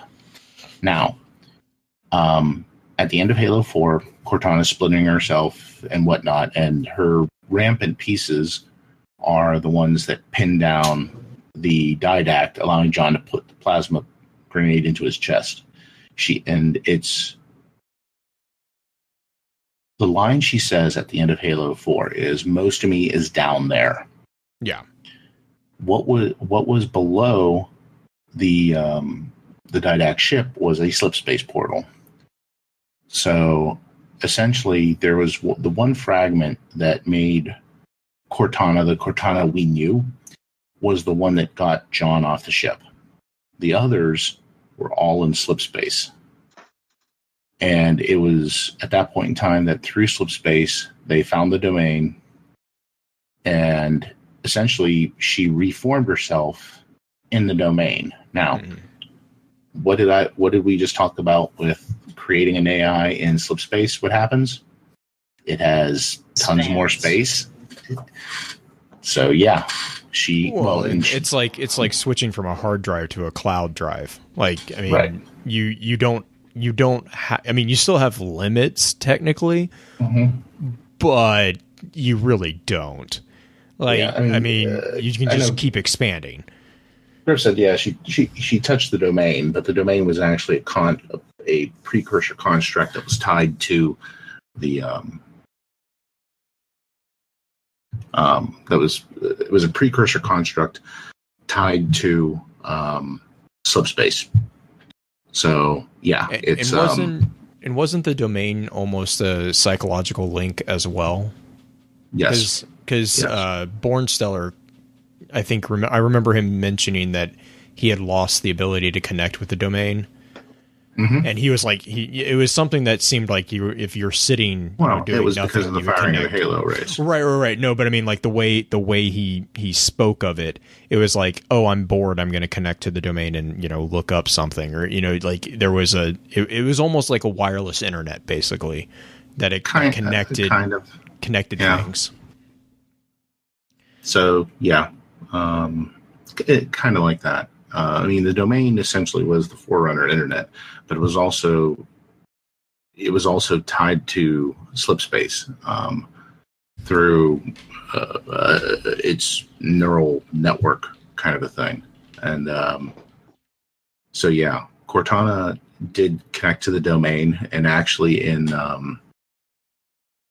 Tales from Slip Space, there's the latest graphic novel. It actually goes through her interactions with the Warden Eternal there. Oh, that's right. So, so there's favorite Promethean dude ever. Oh yeah. Yes. Which one of them? There were so many. Oh, hated that one. Yeah, so what's that comes. What's the main difference between a smart AI and an ancilla? Because I think that's Griff is mentioning that in chat. Kind of. Does an ancilla have rampancy? About the same. It can. Okay. Well, I mean, I guess if I remember right. Okay. Let's see here. I mean, smart AI.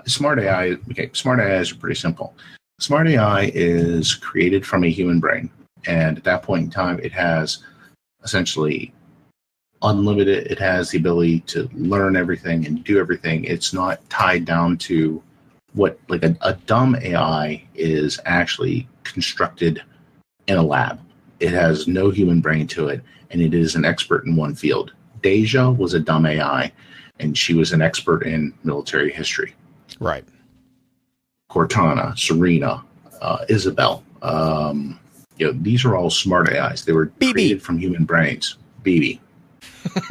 May he rot in hell. Yeah. I don't like BB at all. So it was, so smart AIs, again, they're made from a human brain, and they have a limit of, the trade-off for being really powerful is their lifespan is about 7 years. When you're talking about ancillas, it's kind of the forerunner definition of an AI. Kind of the same. I think that in many cases they're more advanced than the human smart AIs. They could last longer. 343 Guilty Spark being obviously one of them.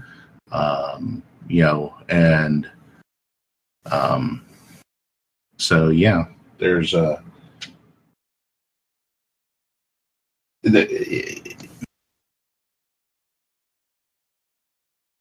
best way. Ancilla is a forerunner term for a construct. Okay. You had monitors, which was an AI. You had ancillas that were in armor. You had ancillas that would work with the juridicals. So, it's, excuse me. It was, they're all, they're all pretty much AI, and it's just how they're created at some point. Okay. Chaka, when he became 343, was composed. Yeah, and then he was turned into a monitor. Yes. And, hell, every Promethean knight or armored or soldier that we face technically is an AI. They have an AI. They have a brain matrix to them. So, they are they're not they are kind of smart because they do have tactical abilities. But that's not like true smart, is it? Are they? Well, are they learning? Are they? You're going to get into a debate on what's the difference between a smart and a dumb, which can be a pretty fine line. Yeah. Yeah. Because Deja's a perfect example of that. Like, Deja is a quote dumb AI, but she's pretty freaking smart when it comes to they're compartmentalized in their knowledge, whereas a smart AI generally is more robust and more well-rounded, if that makes sense. I've decided that the only AI I'm going to trust from here on out is Roland, because he's got a sense of style, and I appreciate. And he actually cares for people. Yes. Yeah. Roland's I saw a meme.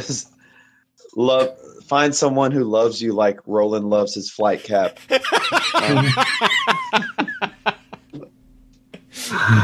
Oh boy. I love that moment when he's like, you guys are you're just assuming Cortana's going to do. Oh, she is going to do that. Oh, she's doing it bad. I like the scene where he finally just gets fed up with them ignoring him. Yes. And he's like, yeah, because she's just an AI, right? And it's like, he basically calls all of the, because who was it? It was, Lasky, Palmer, Cortana. Yeah. No, but Cortana wasn't in the room because it was Lasky, Palmer, and Halsey. Halsey. Halsey. And he, Cortana's everywhere. But. And he basically just tells them all to shut up. It was the best one. And then there's Sif and Mac. Oh, man. Well, the other thing about that is not to, and we've gotten so far off Halsey, but there was a short story. It was a digital novella. It was released, and it was written by Frank O'Connor. It was called Saint's Testimony. It's about the AI Iona, who was a smart AI, kind of created around the same time that Cortana was created, although not from one of Halsey's brains.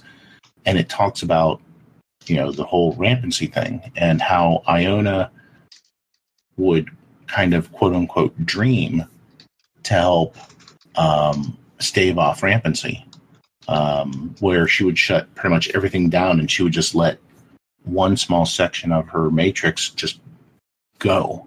And she would dream of flying and everything. And it's really cool, really well written. It's this whole thing of this it's supposed to be this UNSC trial, essentially. She was Black Team, wasn't she? Yes, she was the AI for Black Team in Halo Bloodlines, that graphic novel. In the end, it ended up that the trial and everything was a construct of BB, who Black Box, who put it all together with the theory of trying to convince humans that AI were more than just pieces of equipment. And the other thing is, the one that was the questioner was Roland. So that scene in Halo 5, I mean, it's an interesting scene, but if you read the books, if you read that, it became so much more powerful. So, yeah. Real quick before we get lost into another rabbit hole, we did actually have an email, and this one was a really good one. I really like this one. It's from Dat Josh Life, and he says, greetings, Focus Fire Chat. I'll admit I actually have not heard much about you guys. We forgive you. Everyone needs to be introduced to the insanity eventually. However, with your recent announcement on doing a segment of the lore of a series very dear to me, I had to hop in on this. I've read most of the books published pre-343 and many after. However, as more stories make reference to June post-Fall of Reach, I'm starting to get curious as to if in any fiction I might have missed, they fixed the problem with the beloved Noble team in the Halo lore. Situations like in the game, Halsey knowing about the Spartan-IIIs, yet only learning about them after the events of the game if we believe Halo First Strike. Halo Reach was a great game, and the campaign is one of my favorites in all of gaming, but it still has the problem of creating too many inconsistencies with Fall of Reach and First Strike. It feels like they've done nothing and just placed June as a character in the later books.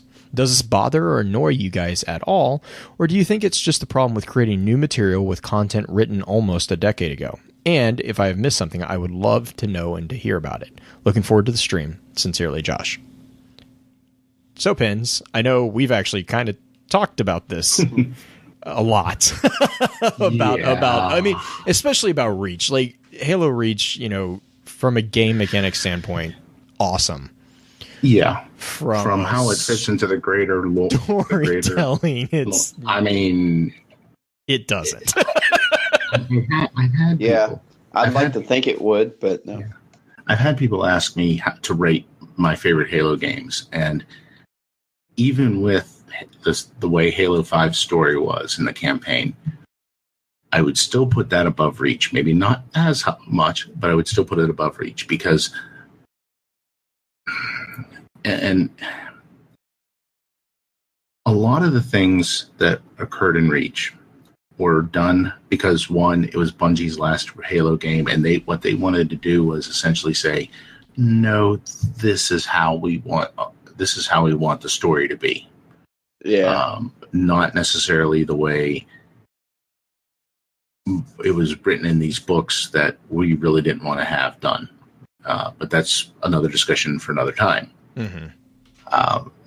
Halo Reach had a very good story and a campaign. Had good characters, even though they really weren't.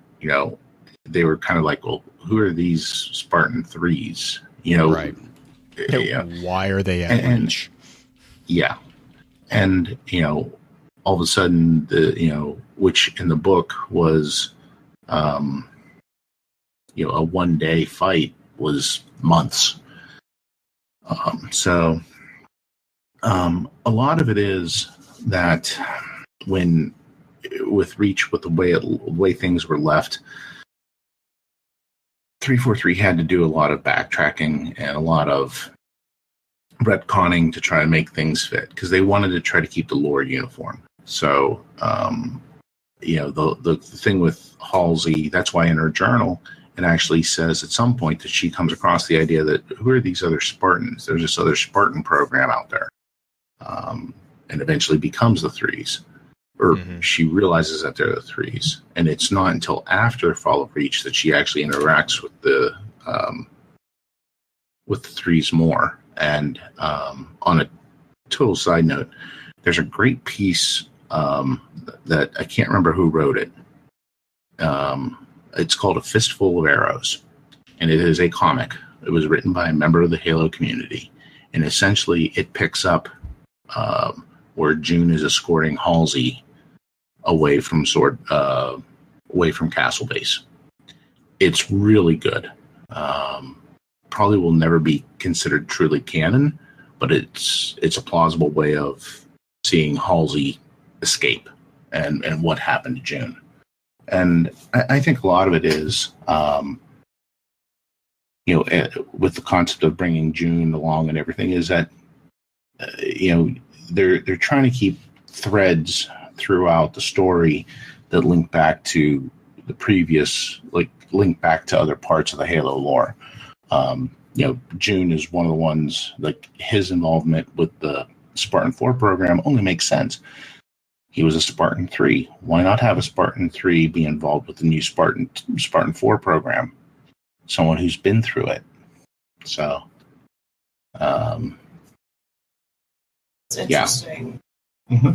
The Halo universe. And the more I listen to it and the more I kind of disassemble and reassemble it in my brain, is it functions very much so like a comic series. Well-developed comic universe.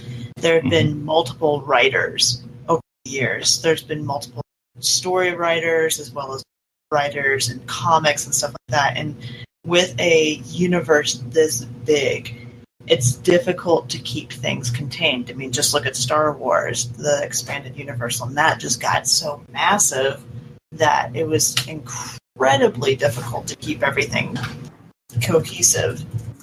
So it makes sense that they had issues and that some of the things felt like retcons. Yeah. A lot of it did feel like retcons.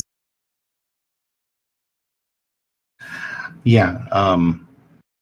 I think that's one of the things that 343 has really tried to do is keep the story from getting the story, letting this. One of the things with Star Wars, they let the story get away from them. They let the extended universe get away from them, which is why they had to do the reset that they did. I think 343 is really trying to avoid that. Let's correct that. It wasn't a they let the story get away from them. It was a singular person. He let the person let the story get away from him. Yeah. Sorry. It might be a little bit of a sore topic. Trust me, I know someone who would totally agree with you on that because it's just a sort of a topic for him. But yeah, and I think what 343 is trying to do is they're trying to keep everything in. They're trying to keep it, for lack of a better term, tight. They're trying to keep everything connected. Do I think that they need to put as much emphasis on the lore and stuff like in the multiplayer side? No, they don't. Not everything has to have a lore reason, but what they do right, they want to try to make sure is solid and fits within certain parameters of the story. So,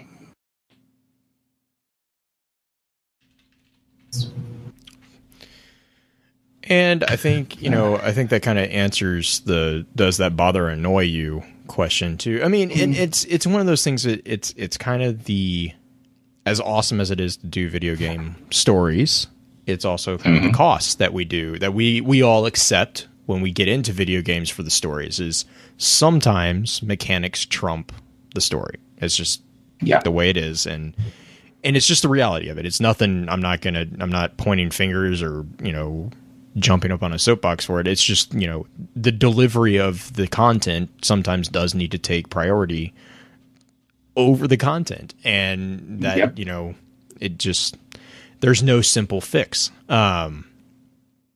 But yeah, and I do think that keeping a tighter lid on the story like 343 has done, I think is a good. And they're also still, figuring out the exact balance too. I mean, oh yeah, what is Halo 5 is their third title? Yep, that's only their second.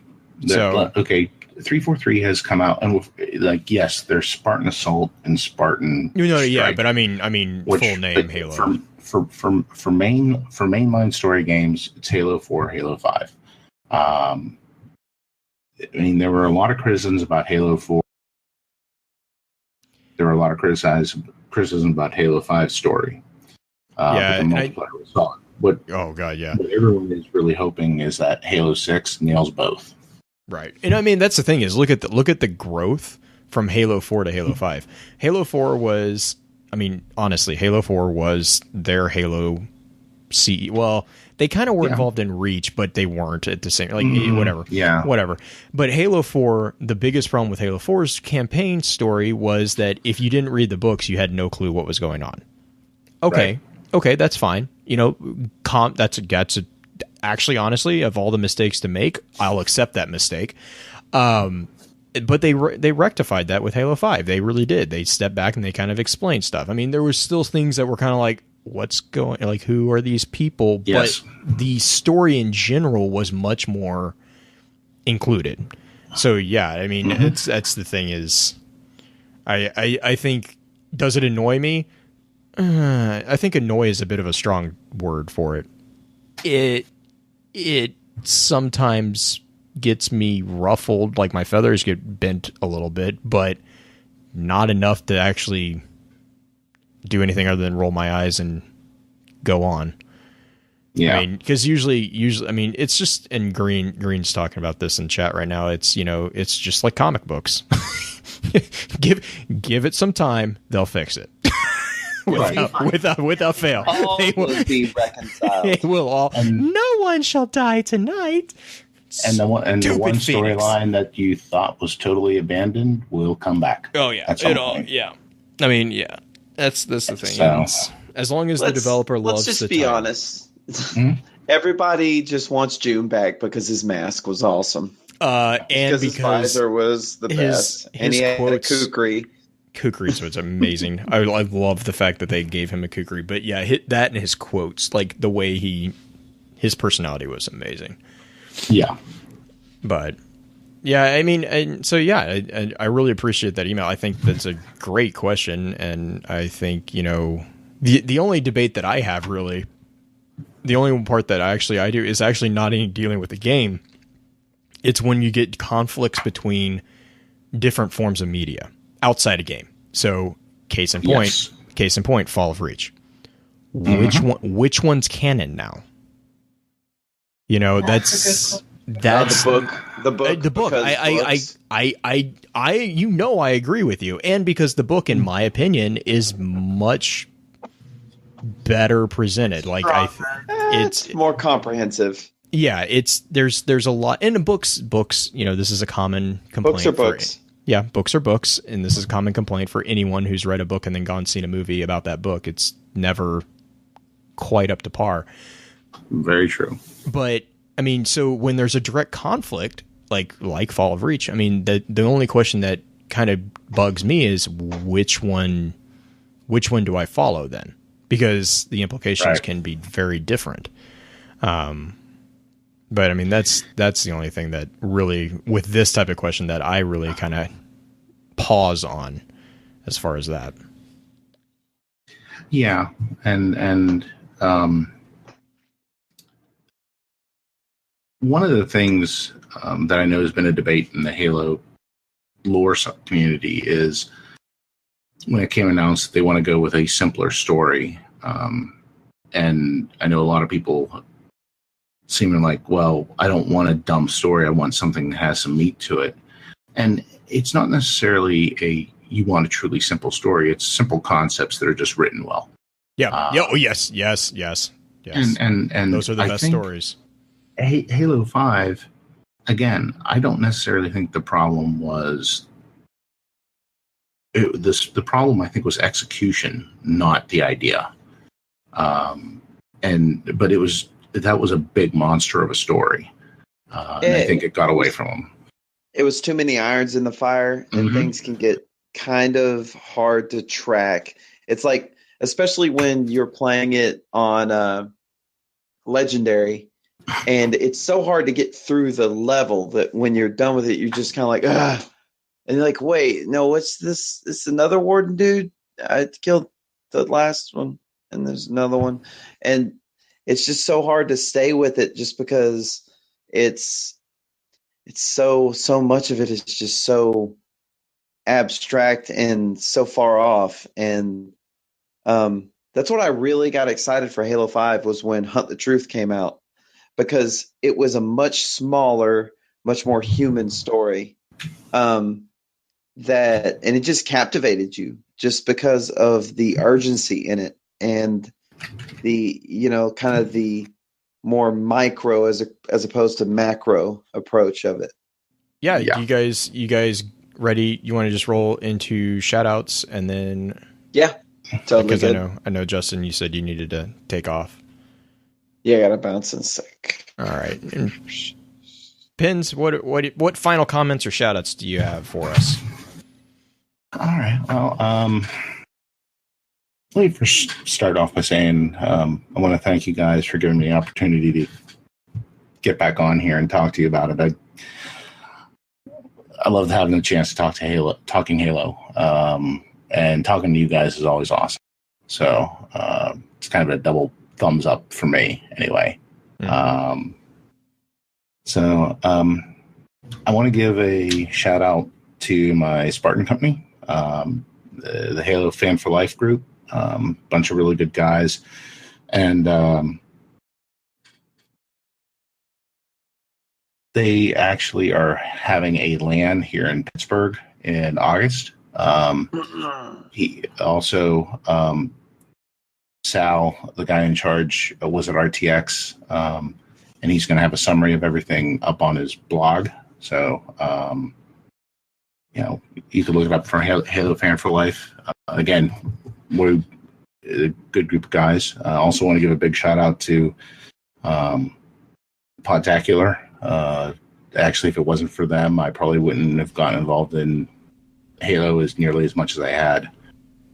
And again, everyone at Focus Fire, you guys are family. And I'm just glad to be part of it. So, well, we're glad to have you. Green, what about you? What do you have for us? I have two things. One is in chat, we're going through Eye of the Dragon, which is another Stephen King, but it's a shorter story. And because it's not a digital release yet, I'm kind of showing people the book in chat. So if you don't have it, it's okay. Just join us in chat. Second thing. If you don't have the book, don't worry. I got you covered.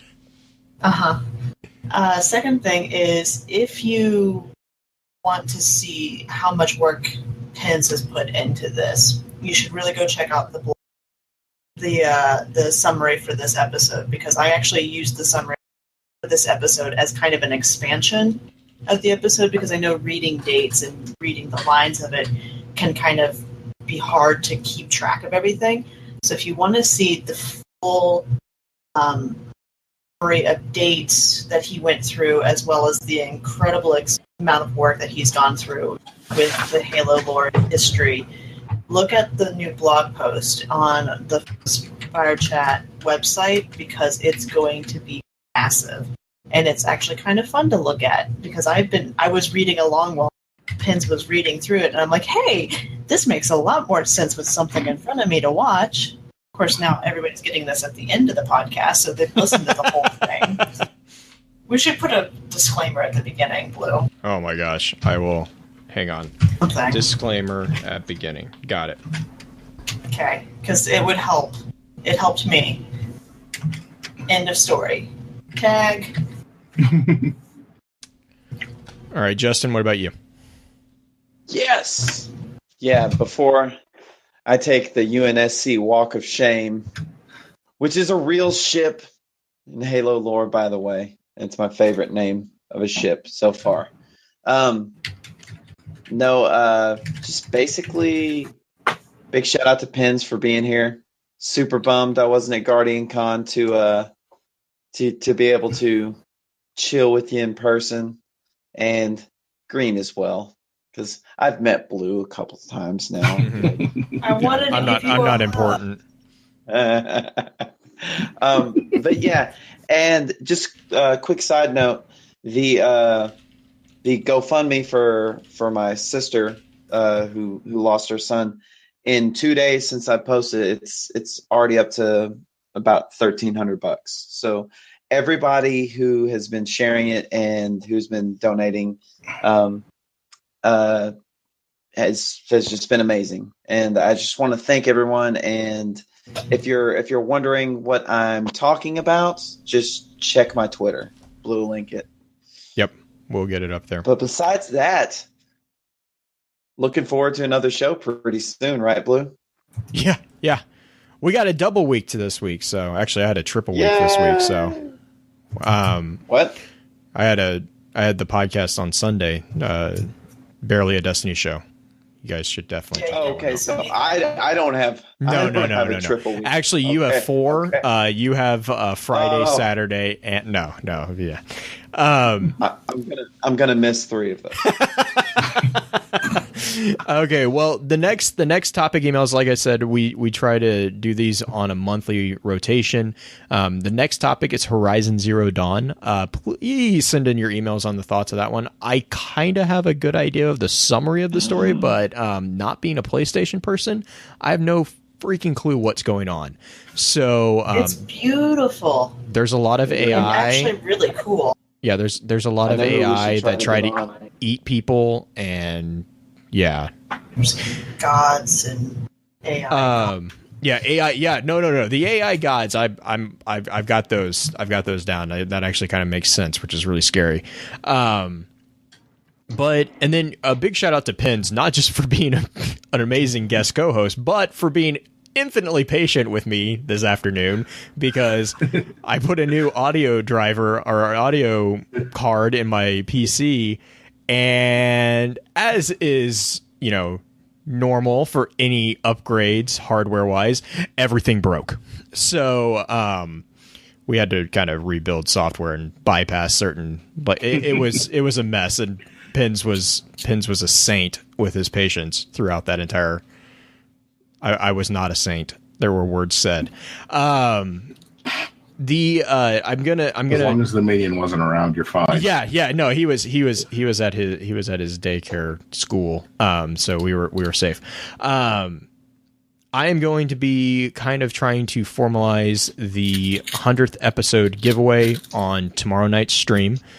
So if you guys are listening to this, I probably would have already made that, because we have to wait the 24 hours to post these.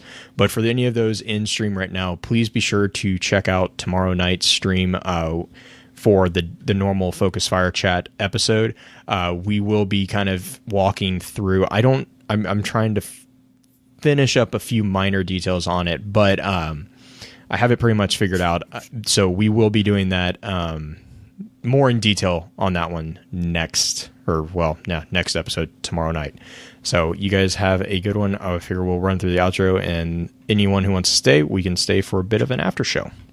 With that, we'll begin to wrap the chat up. Thank you again to those over on Twitch for coming to spend your evening with us. If you'd like to join us for the live streaming of the episodes, please be sure to give us a follow over on twitch.tv/FocusFireChat. Links to all our other sites can also be found with our episode archives over on www.focusfirechat.com. Thank you again, Pins, for jumping into the chat. Really appreciate having you, and I'll be sure to get links to you in our show notes for anyone who wants to continue chatting with you. Please be sure to email us at focusfirechat@gmail.com with any feedback or questions for our team concerning the podcast, and let us know how we're doing by giving us some feedback on iTunes as well. Reminder that we do try to stream a recap of the month-long Extra Lore conversations in the first week of each month. But if we have any variations, we always make sure to let everyone know through our Twitter account at FocusFireChat. Also, be sure to check out our partner podcasts within the Guardian Radio Network over on theguardiansofdestiny.com. So, until next time, focus your fire, and may your light shine bright.